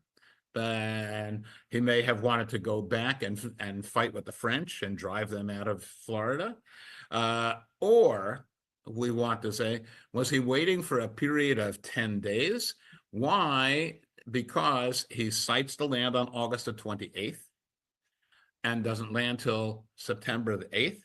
Now, when we look at those dates, we need to understand that they are in the Julian calendar. The Julian calendar was founded back in the time of Julius Caesar. It was found towards the end of the 16th century that the calendar was off 10 days. Some of you may have encountered statements that say George Washington was born on February 12th and not February 22nd. It's because of the colonies at different times adopted the Gregorian calendar as well. But the Pope declared that the day after Thursday, October 4th, 1582, would be and even earlier in Spain, by the way, Catholic countries adopted this much earlier, would be Friday the 15th. We would add 10 or 11 days. And I tell you that because we all agree that August 28th is too early to be Rosh Hashanah. But we're using the Julian calendar, add 10 or 11 days, and it is possible for Rosh Hashanah to fall on August 28th plus 11 days. And so what we realize is August the 28th, when Pedro Menendez de Aviles sights land, that's the first day of Rosh Hashanah. And he waits 10 days, and after the 10 days pass, then that would be the day after Yom Kippur, then he decides to set foot on the land and claim it. Now, is Pedro Menendez de Aviles Jewish, or does he have Jewish roots? We don't know, but perhaps it's a custom that his family acquired not to begin any new endeavors in the first 10 days after the new moon, closest to the autumnal equinox. The new moon closest to the autumnal equinox is Rosh Hashanah, by the way. So those 10 days were Yom Kippur. We have offered an explanation, since no one else can explain it. We have offered the explanation that he waited 10 days because there was some Jewish content that said, don't set foot here now, wait 10 days till after what would be Yom Kippur, and then you can set foot on the land to establish a successful colony. And so they're established, and he establishes, we saw it before, no, it's not here. Okay, that big cross was at Mission Nombre de Dios. It's written here, it's hard to see. All right, there you have it. A similar thing going on And I just went ahead and searched while that was playing. When was Sukkot in 1565? Well, according to the AI chatbot, whatever, or search result thing, based on a historical Hebrew calendar conversion, Sukkot began on September 10th, 1565. So, same time frame, pretty much. Not in the Gregorian calendar, but in the Hebrew calendar. So, America allegedly, potentially discovered on the last day of Sukkot. And then St. Augustine, the oldest city in America, was then allegedly, founded, or they came ashore on just a couple days before that in the Hebrew calendar. But the same, festival, a series of festivals right there. So very interesting. And just more evidence piling on the whole, Christopher Columbus was Jewish theory. Now I've got some other ones. That Carol Delaney lady, she was talking about some cool stuff about, 1,000-year prophecies and stuff like that and all that. Well, I've got a good one that I haven't heard anyone talk about on the internet. And this one has to do with the year. Now, timing, the dating of events in the Old Testament is always very controversial, right? It's always disputed, and right, we can never really know too much for sure. But I want to point something out. And I want to agree, since we've been doing so much watching, we've been watching so many videos, I want to just kind of state my case here that Columbus, the evidence points to the fact that Columbus was Jewish, secretly Jewish. And as I said earlier, not only that, he had grand plans for the discovery of the Americas. Before he even knew what they were, he may have been looking for a route around the Muslims to get to the Holy Land. As that last video said, the trade routes were cut off. The travel routes were cut off. They kind of wanted to go, reach around the back all the way around, maybe make it to the Holy Land. We don't know if that's true. But once he did find the Americas, he immediately identified them with the Holy Land. The Promised Land in the Old Testament, and also the Garden of Eden and Paradise. So we're going to get into that more a little bit later. But as far as the dating and the Old Testament and the year that Columbus departed and discovered the Americas, we all hear about 1492, right?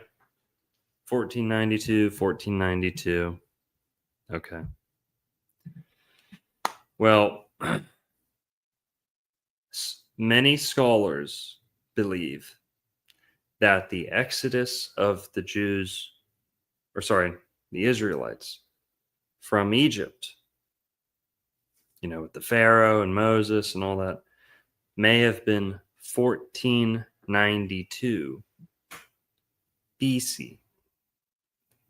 So 1492 BC is when the Israelites are kicked out. Or I don't know, how are we going to word this?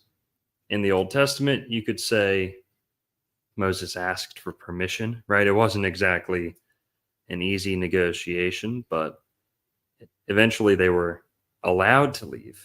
The Israelites were allowed to leave. But then Pharaoh changes his mind. Okay. Now you're going to see a parallel here.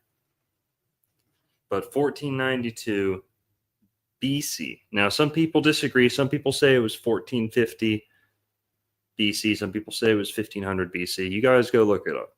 You guys dig around for yourself. 1492 is what a lot. I'm sorry, 1491-1492 is what many scholars put forth as the date, the year that Moses was expelled. Or Moses left, but then, it wasn't a friendly departure, right?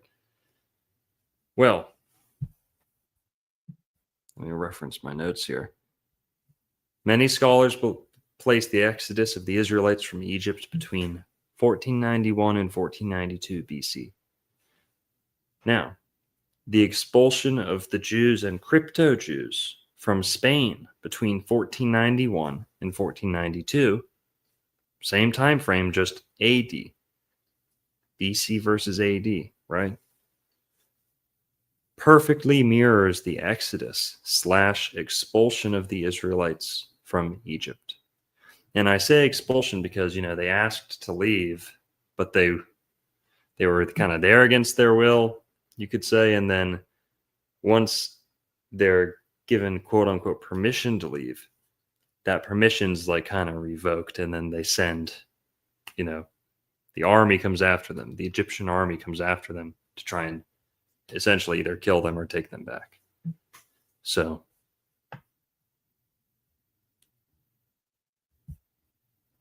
okay.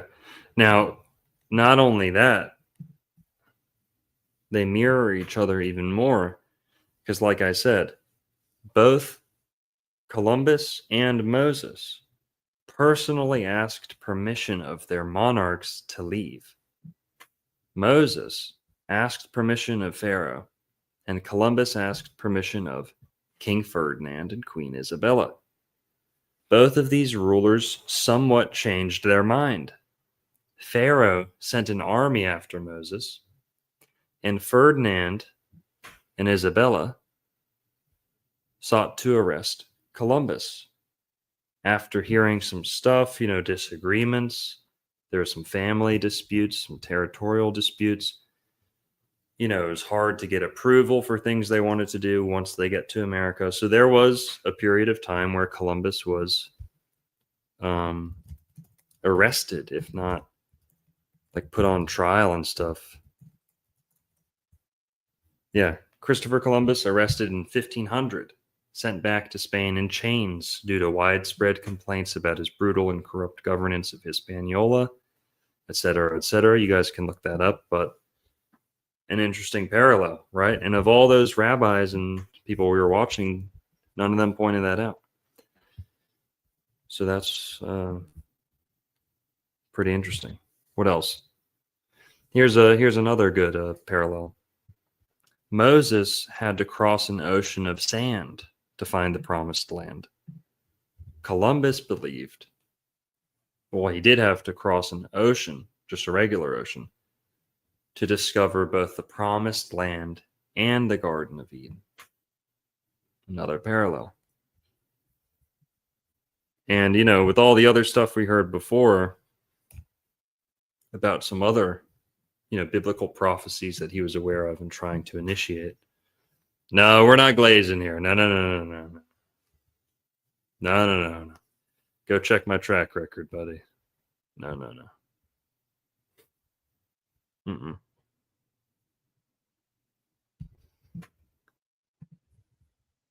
Okay. Moving on. Some people say that Christopher Columbus was in the Knights Templar, right? In the Knights Templar. I don't know about that either. I couldn't find much to support that. That'd be cool. What I did find was a very strong connection with Columbus and what's known as the Order of Calatrava. Order of Calatrava. You guys ever heard of that?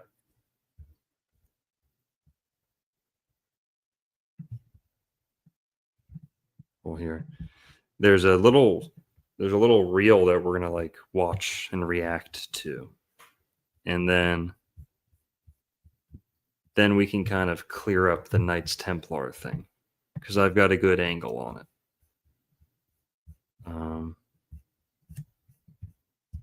Just Give me 1 second here.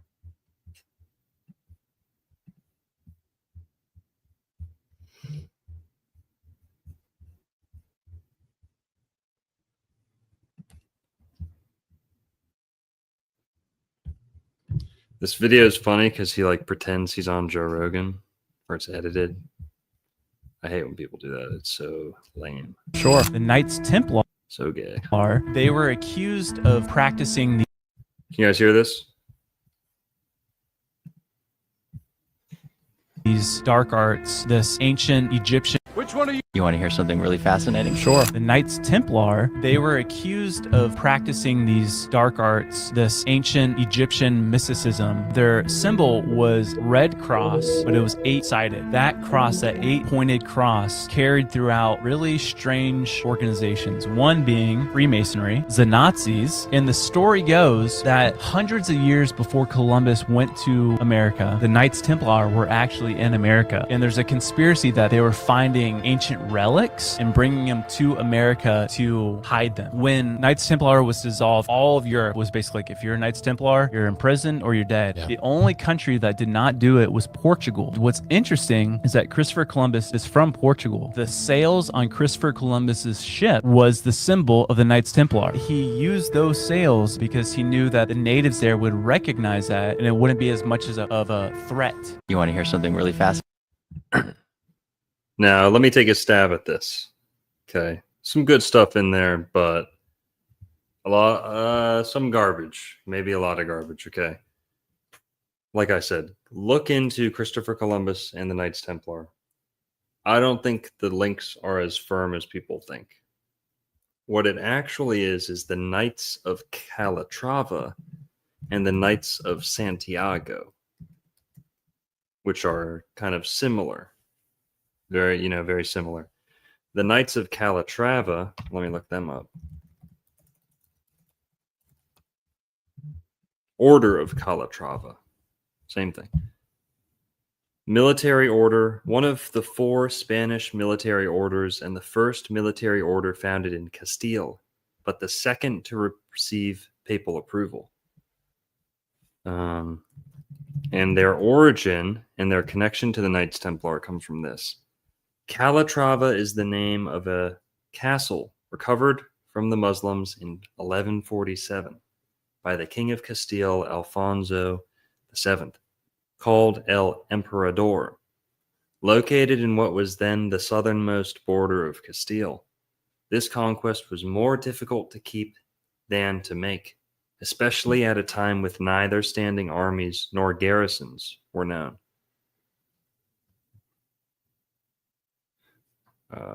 I don't know if I read that right. In part to correct this deficiency, the military orders such as Knights Templars were founded, where men could fulfill a vow of perpetual war against the Muslims. The Templars, however, were unable to hold Calatrava, however you say it. And the king found further volunteer warriors when Raymond, abbot of the Cistercian monastery of Fitero, offered himself. So basically, the Order of Calatrava were the ones who were made perhaps even more elite than the Navy. Sorry, I said Navy SEALs. Knights Templar, who were kind of like the Navy SEALs of their day. And the Order of Calatrava was able to retake this strategic castle, this town. And that's where they get their name from. So they're kind of like the Knights Templar, but somewhat separate, but also, under the Pope.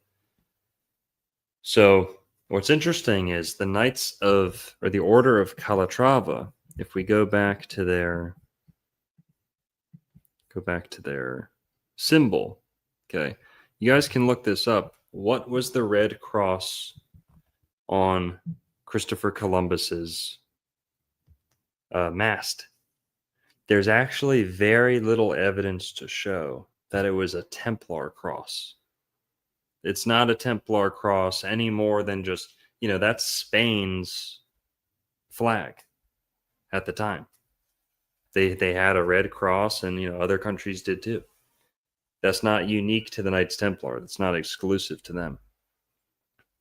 What the symbol on Columbus's ships actually was, or I should say probably was the red cross of the Order of Calatrava, the Calatrava cross, which is a red Greek cross with a fleur-de-lis at each end. Now, why does that matter? Because not only was Columbus's family involved in the Order of Calatrava, and then his descendants were involved in the Knights of Santiago. Ponce de Leon, the guy who discovered Florida, right, and the United States as we know it, his family was also involved in the Order of the Calatrava, belonged to the Order of Calatrava. So why does this matter? Again, well, the fleur-de-lis, I've joked and kind of punned about Florida sounding just like fleur-de-lis. Fleur-de-lis. The Huguenots went to Florida. Their symbol was the fleur-de-lis.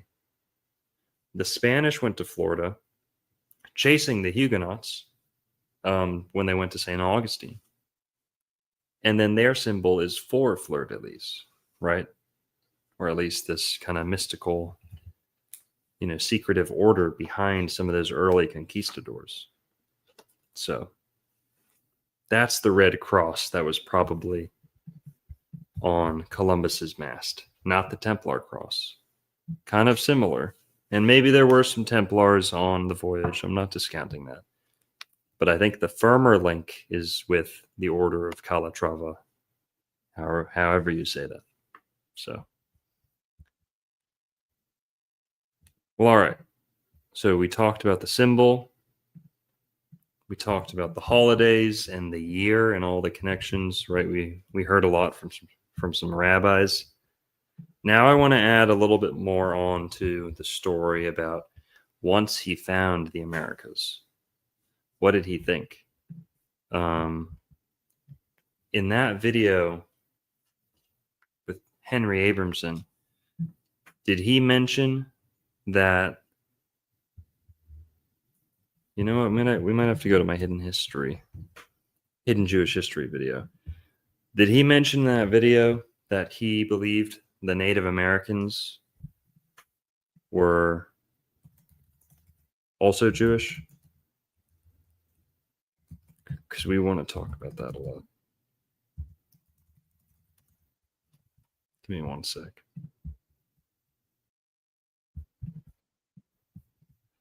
So yeah, he was talking about in Christopher Columbus's journal, he's discussing, or he's, leaving little symbols in his journal and his letters that kind of cue you in on, or clue you in on the fact that he might have been Jewish. Well, in those journals, he also makes mention of words that he's hearing around the Gulf of Mexico and the Caribbean. Not the Gulf, sorry, not yet. The Caribbean. He's hearing Hebrew words. So, give me one sec.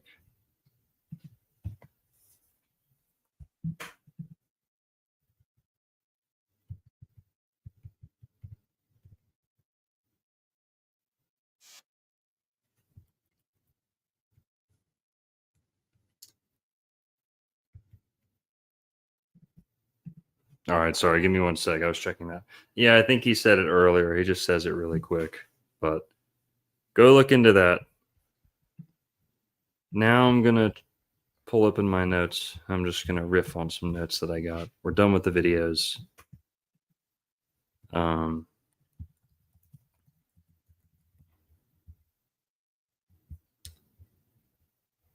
Basically, when Columbus got here, right, regardless of whether he was Jewish or not, he gets to the Americas, and this whole kind of rabbit hole doesn't end there. When he gets to the Americas, you know, whether he was looking for India or Asia or what, you know, he found a new world. And he might have thought that it was attached to Asia, but he was still looking for new things. And he did believe that he had the potential to find the Garden of Eden hidden in this new world.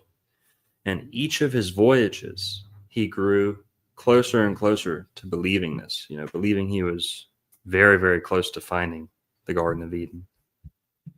And part of this started, it all really started with the fact that when Christopher Columbus was meeting Native Americans on his first voyage, he starts hearing what he believes is Hebrew words. Hebrew. So the natives of the Bahamas and Hispaniola are saying things to him that he himself, you know, having this potentially a hidden Hebrew lineage, he recognizes Hebrew words. And he's thinking about, did the Phoenicians come, or the lost tribes in America? And he's writing stuff like this down in his journal. Henry Abramson, you know, quotes from it and says, you know, there must have been a dozen instances where he's comparing Indian words to Hebrew words. The same stuff I like to do, right? So Columbus is there comparing Hebrew words and Indian words. And then what else is he interested in? Basically, you know, right when he gets here, he starts saying things like, this is paradise, you know, this is Eden. And once he hears Hebrew words, that really starts to like push him in this biblical direction. He starts to get this, you know, religious fervor with all of his discoveries and so on, and comparing everything to events in the Old Testament. And Dr. Henry Abramson, the quote, there must be 20 bizarre little cues in his own journals and writings and things like that, including somewhat fanciful Hebrew origins for the place names that he discovered in the New World. And on his second voyage to the Americas, Columbus established a settlement on the island of Hispaniola, believing it to be, quote, the outer regions of earthly paradise. On his third voyage to the Americas, right, he took 4 voyages, 4 trips in total. On his first, he doesn't say too much about the Garden of Eden and paradise. Maybe just in passing that people are acting like it's the Garden of Eden, right? And you know, there's a theory about the naming of Indios. Indio, meaning with God, or a people in God, with God, of God, and Dios, you know, Indios. Dio meaning God. Well, on his third voyage, things start to get interesting. Columbus actually started to use the book of Genesis as a sort of treasure map, scouring the Caribbean for the rivers of, quote, rivers of paradise. That's the words he uses, terminology he uses, the rivers of paradise, with the belief that the, quote, good gold described in the 2nd chapter of Genesis could not be very far off. In the private log of this voyage, he writes, quote, all this provides great evidence of the earthly paradise because the situation agrees with the beliefs of those holy and wise theologians. Now, on his 4th voyage and his final voyage, Columbus reported that he had discovered the gold mines of Ophir. Okay, for those who don't know, right, this is like the potential source of King Solomon's treasure, right? He thinks that he found the gold mines of Ophir across the Atlantic. Columbus may have been the first recorded European proponent of an Eden in America, but he would certainly not be the last, right? Many, many people after that. Ponce de Leon talking about the fountain of youth. in pretty much the same area, you know, Bahamas, Hispaniola, Puerto Rico, Florida, and so on and so on. But also, it's worth noting that Christopher Columbus, when he lands in the Bahamas, I just want to show you guys where he lands. We're going to take a little ride in the Google Earth over here.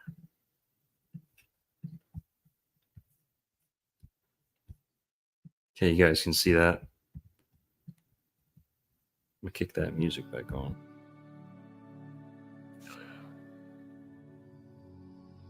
So we're looking at a map. I just want to show you guys how close Columbus got to Florida. If it weren't for those pesky little Bahamas, he would have sailed right into Florida. Okay. Columbus lands in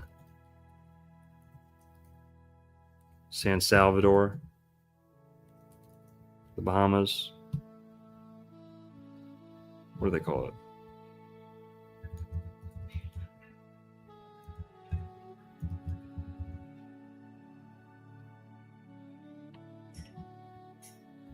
No, that's not right. Shit. Guanahani is what they called it. All right, I'm gonna have to do some research real quick. Give me one sec.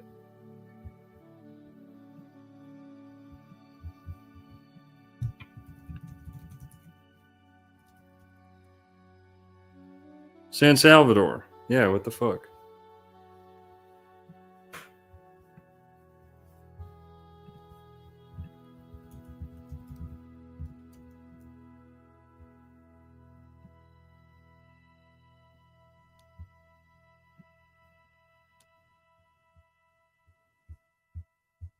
All right, that's not it either.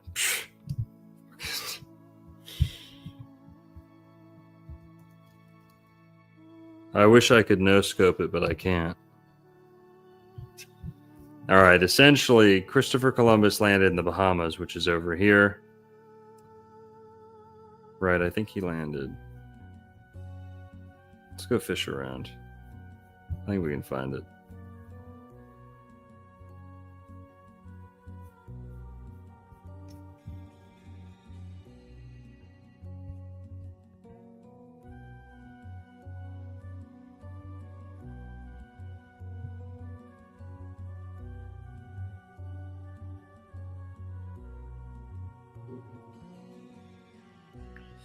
All right, we're not going to find it. Basically, it was half the distance to Florida that it was to South America. You know, you can just eyeball it from here. We don't even need to find the specifics. But it's twice as close to Florida as it is to South America.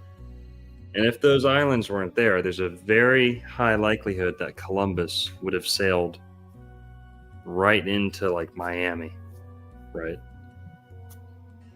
Pretty crazy.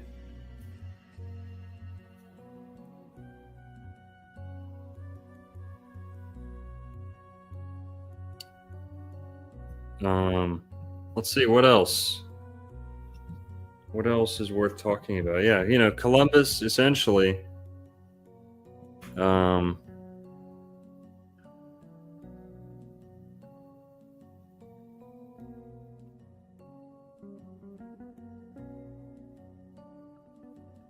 hang on, I want to find it. I just want to finish my notes off here. We're getting towards the end of the show. But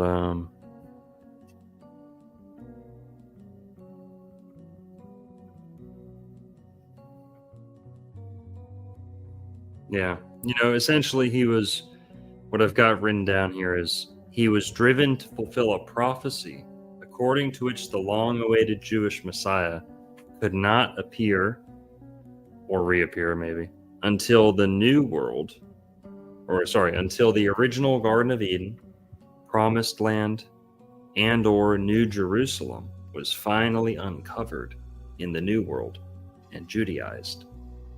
Christopher may also be considered the originator of the Jewish American Indian theory, a notion inextricably rooted in the Garden of Eden in America theory, which has been entertained and blah, blah, blah.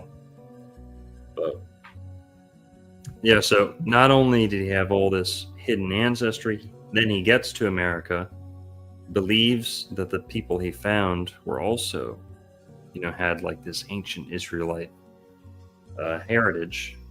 But then he then starts looking for the Garden of Eden. And okay, I've got one more. Here we go. The Apocrypha. That's what I wanted to talk about. So there's all this stuff about Columbus using the book of Genesis as like a map or like a treasure hunt guide, right? To find the Garden of Eden, to find these things mentioned in the book of Genesis. He's using it as he's going around the Caribbean, tripping out on the book of Genesis. Something I would do, something E.E. Calloway would do, right? Now,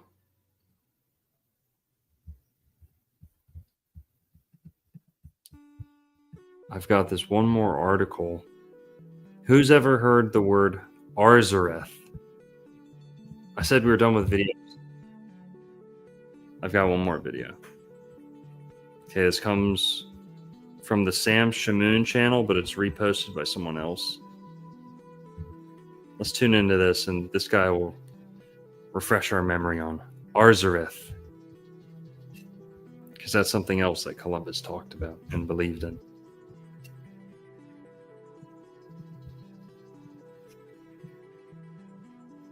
Who likes Sam Shamoon? Show of hands in here, right? He's got his moments. I like Sam Shamoon. He's pretty cool most of the time. Way better than Jay Dyer. Am I right? Like it was denied by Trent or it's written 100 AD. I just want people to say stop. This is from the YouTube channel JK, and the videos Christopher Columbus 1 and 2, Esdras, and the 10 Lost Tribes. And again, it's originally from the Sam Shamoon channel, but this is just a nice little clip. Listen to the argument, look at it, and just have a greater respect and reverence for 2 Esdras, because whether you like it or not, it literally changed world history. And one way it did is through a gentleman by the name of Christopher Columbus. Yeah, emphasize that. You mentioned that. Now, guys, here, Second Esdras, I want you to hear this.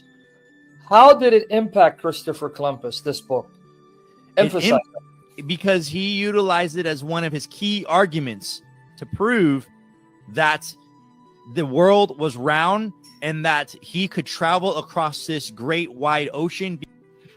Remember, when we're saying round, maybe not globular, right? Maybe not spherical. Could be round, like a pancake, round. Because he believed that the 10 tribes, that when it mentioned the 10 tribes, I believe in chapter 13 of 2 Esdras, that when the land of Azeroth was Azaraeus, I might be pronouncing that incorrectly, I apologize, was over the on the other side of the ocean. So he literally presented it as an argument and pleading that yes, we could do this, and he did bring translators or men that spoke Hebrew, because he believed that he was going to come in contact with none other than the 10 tribes of Israel. Now, one last thing, Sam, I'm going to show this to you real quick. So I got a library card from UCSD, which I'm very thankful for, because I have access to so many rare books now. And so there's a book called The Sails of Hope. And you know who wrote, and it's about Christopher Columbus, and what I'm talking about in this subject, but it's written by none other than, give me a second, it's written by Simon Wiesenthal, the Nazi hunter. He wrote a book about Columbus going to the United States, or going to the Americas, and giving his thesis about why he think he did what he did. And 2 Esdras played a massive part in that journey in Christopher Columbus doing it. And here we are today. You know, his impact on the world was massive, and he was a huge student of prophecy, and he was a huge student of the book of 2 Esdras. So to understand the argument, Christopher Columbus, who was a devoted Christian who believed in scripture and believed prophecy, saw from Second Esdras that you could travel the world and not fall over because it wasn't flat. That Esdras, Second Esdras, demonstrates the world is a sphere, and you can travel, not be afraid that you're going to find the edge of the earth, fall over. And from reading it, he saw that the 10 tribes that scattered crossed over the sea. So then that convinced him to go and find them and search them out, and he landed in America. And that was all because of Second Esdras? Yes, that was Really? Yep, that was that played the largest part, because during that time too, there were many other Christians at that time that were you could say they were trying to find the 10 tribes. They were like, where are they? Do they still exist? And so it played a key part, again, like I said, in him bringing men who spoke Hebrew. Now, we even know today that, that it's very likely that he could have been a crypto Jew, but he was a Christian through and through. I believe 100% he was a Christian. I don't think he was hiding his if he was, and I believe he probably was Jewish, from a Jewish background. Do you believe in Jesus? Yeah, he 100% did.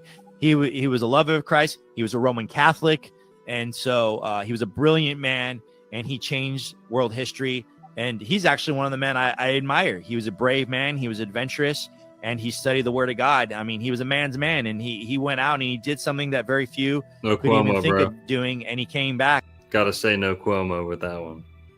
And he wrote a lot about it. And so again, Simon Wiesenthal. There's other people who've written about this. This is not something that's debated. It is definitely well known, at least within the Columbus corpus, that two Esdras played a key part in his confidence in moving and going over the Atlantic Ocean, 100%. But one more thing I'll add too in regards to the 10 tribes is that when he came over, as far as I know, they did not find any, they didn't run into the tribe of Gad or anyone like that. However, a few hundred years later, a rabbi by the name of Rabbi Manasseh ben Israel, who was the chief rabbi of England, or of the British Empire, I think at that time, or at least in England, he was one of the chief rabbis. Let me take that back.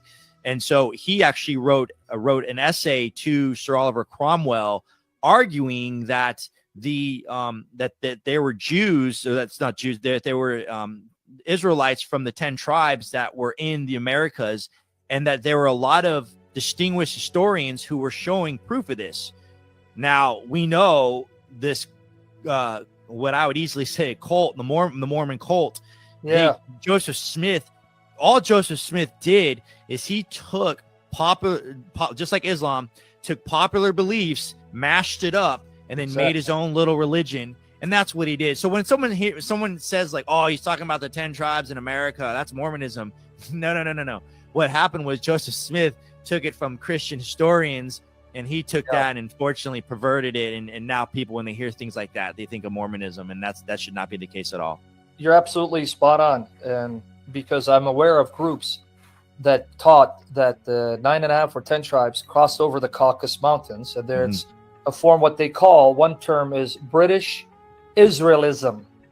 Yeah, it has nothing to do with Mormonism. No, and I know this because one of the biggest influences in my early years when I came to the faith was the late Pastor Arnold Murray of Shepherd's Chapel. He was into British Israelism, where he believed that the throne of David is actually in England. That's where you're going to find the crown of David, in England. And he used some arguments like British. He says that means man of the covenant. Covenant. Ish means man. Or Danish, man of Dan. That was his arguments. And so you can be someone who believes that the 10 tribes of Israel settled over the Caucasus in Europe and came to America and not be a Mormon. Just want you to know that. Whether it's true or not, I'm just letting you know. Not Mormon. And if I can add something to that real quick, because I know that unfortunately, like British Israelism, especially classic true British Israelism, was, it had distinguished people part of it, and within England and within the British Empire. It wasn't some kooky thing. I mean, it was. I mean, I think even Benjamin Disraeli, I think, was.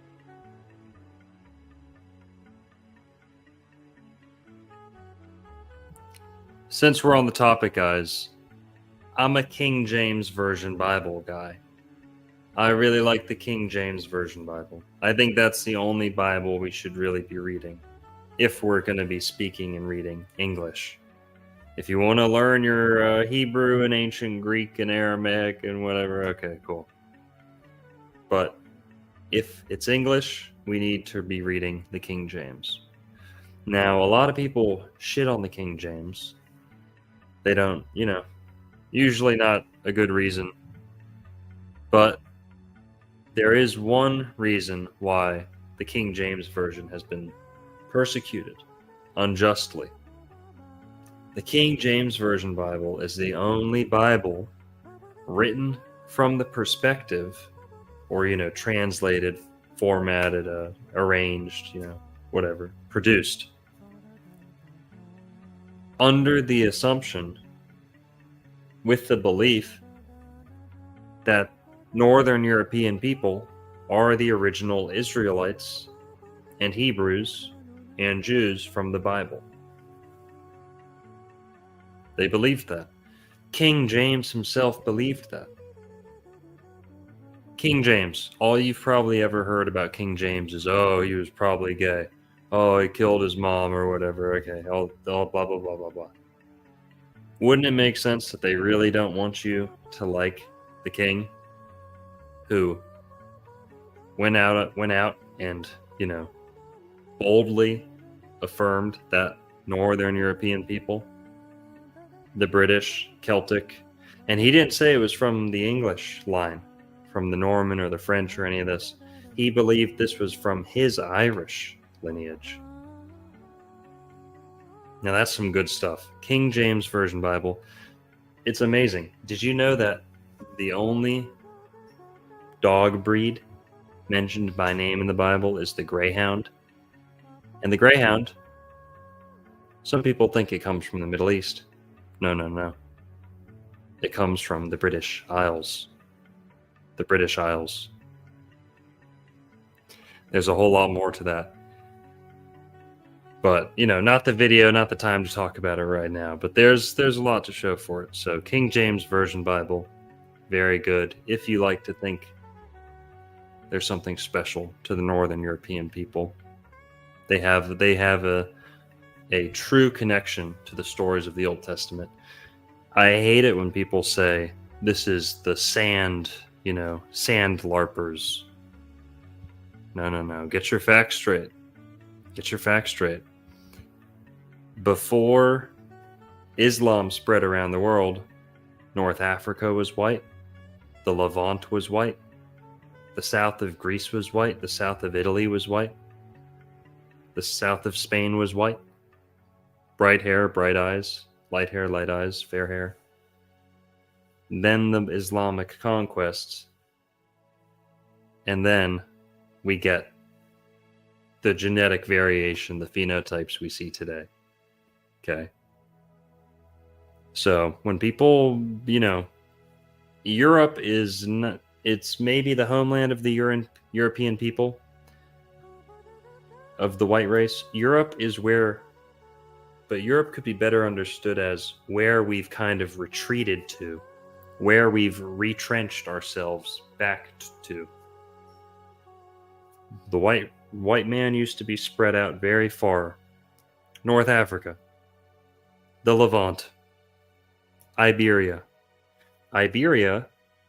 Germany, Italy, all the way over to Greece. A lot of this used to be called Celtic or Gaelic, Gaulish, Muslims come through, that all changes.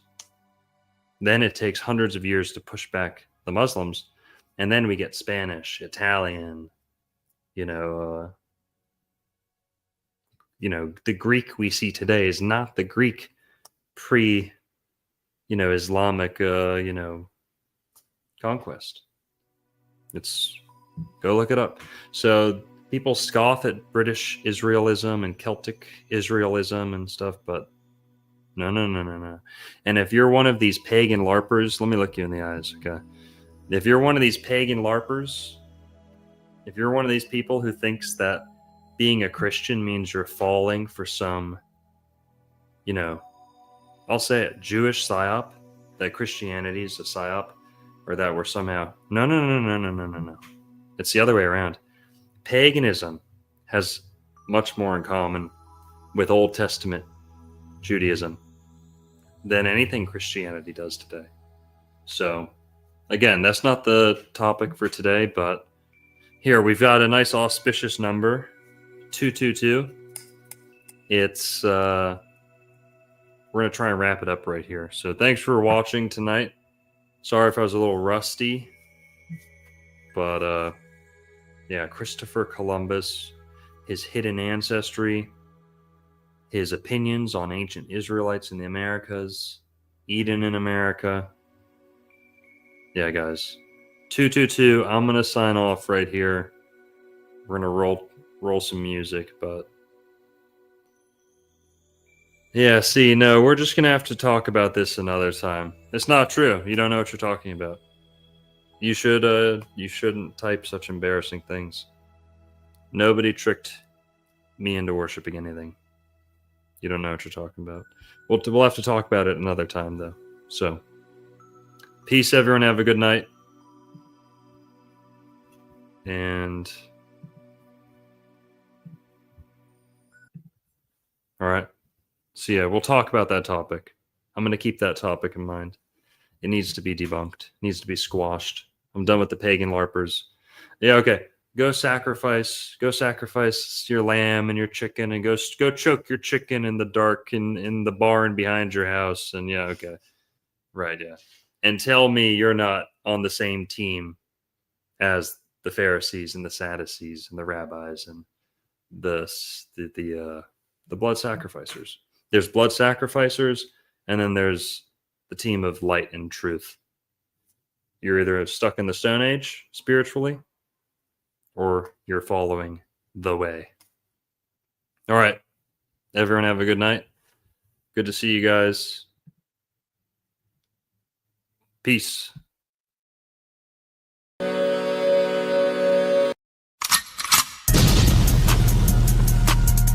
Yup. Wild Indian, yeah. Hey, V, line them up. I'm a wild Indian, you know I go crazy. He ain't really Indian, that boy fugazi. I just keep it player, you can never play me. You got an ass so fat, girl, let's make a baby. And another one. Then I'm back to the trap, I'm trying to double some. She a bad woke chick and I love her tongue. We some jurisdiction boys, we some one-on-ones. Look, don't compare me to no Martin dog, I'm like Malcolm X. Die by our freedom, we'll leave a cracker stretch. Round of applause, boy, you know we clapping text. Chucky dog, child's play, yeah, nigga, that's what's next. Open up the cans just like Arizona. Pull up masked up like we got the Rona. We set up jurisdictions when we buy the corner. How you claiming that's your hood and you not the owner? Be the B, I just pulled up in the need for speed. Free the land, tell the colonizers that they need to leave. Wild Indian up in my veins, you know how we bleed. You ain't gotta lie about who we is, dog, just keep it G. We at war, we can't keep the peace. Since we at war, gotta keep the peace. Whack a cone, then I meditate. Should I need to breathe? Keep a Olmec head when we slide, dog, cause we the shit. Like my niggas said, bitch, we the shit. I can't keep the peace. If it pop off, then I want a piece. I'm just on release. I'm in go mode, motherfuck the thief. In these streets like EBT, when we at war, make peace.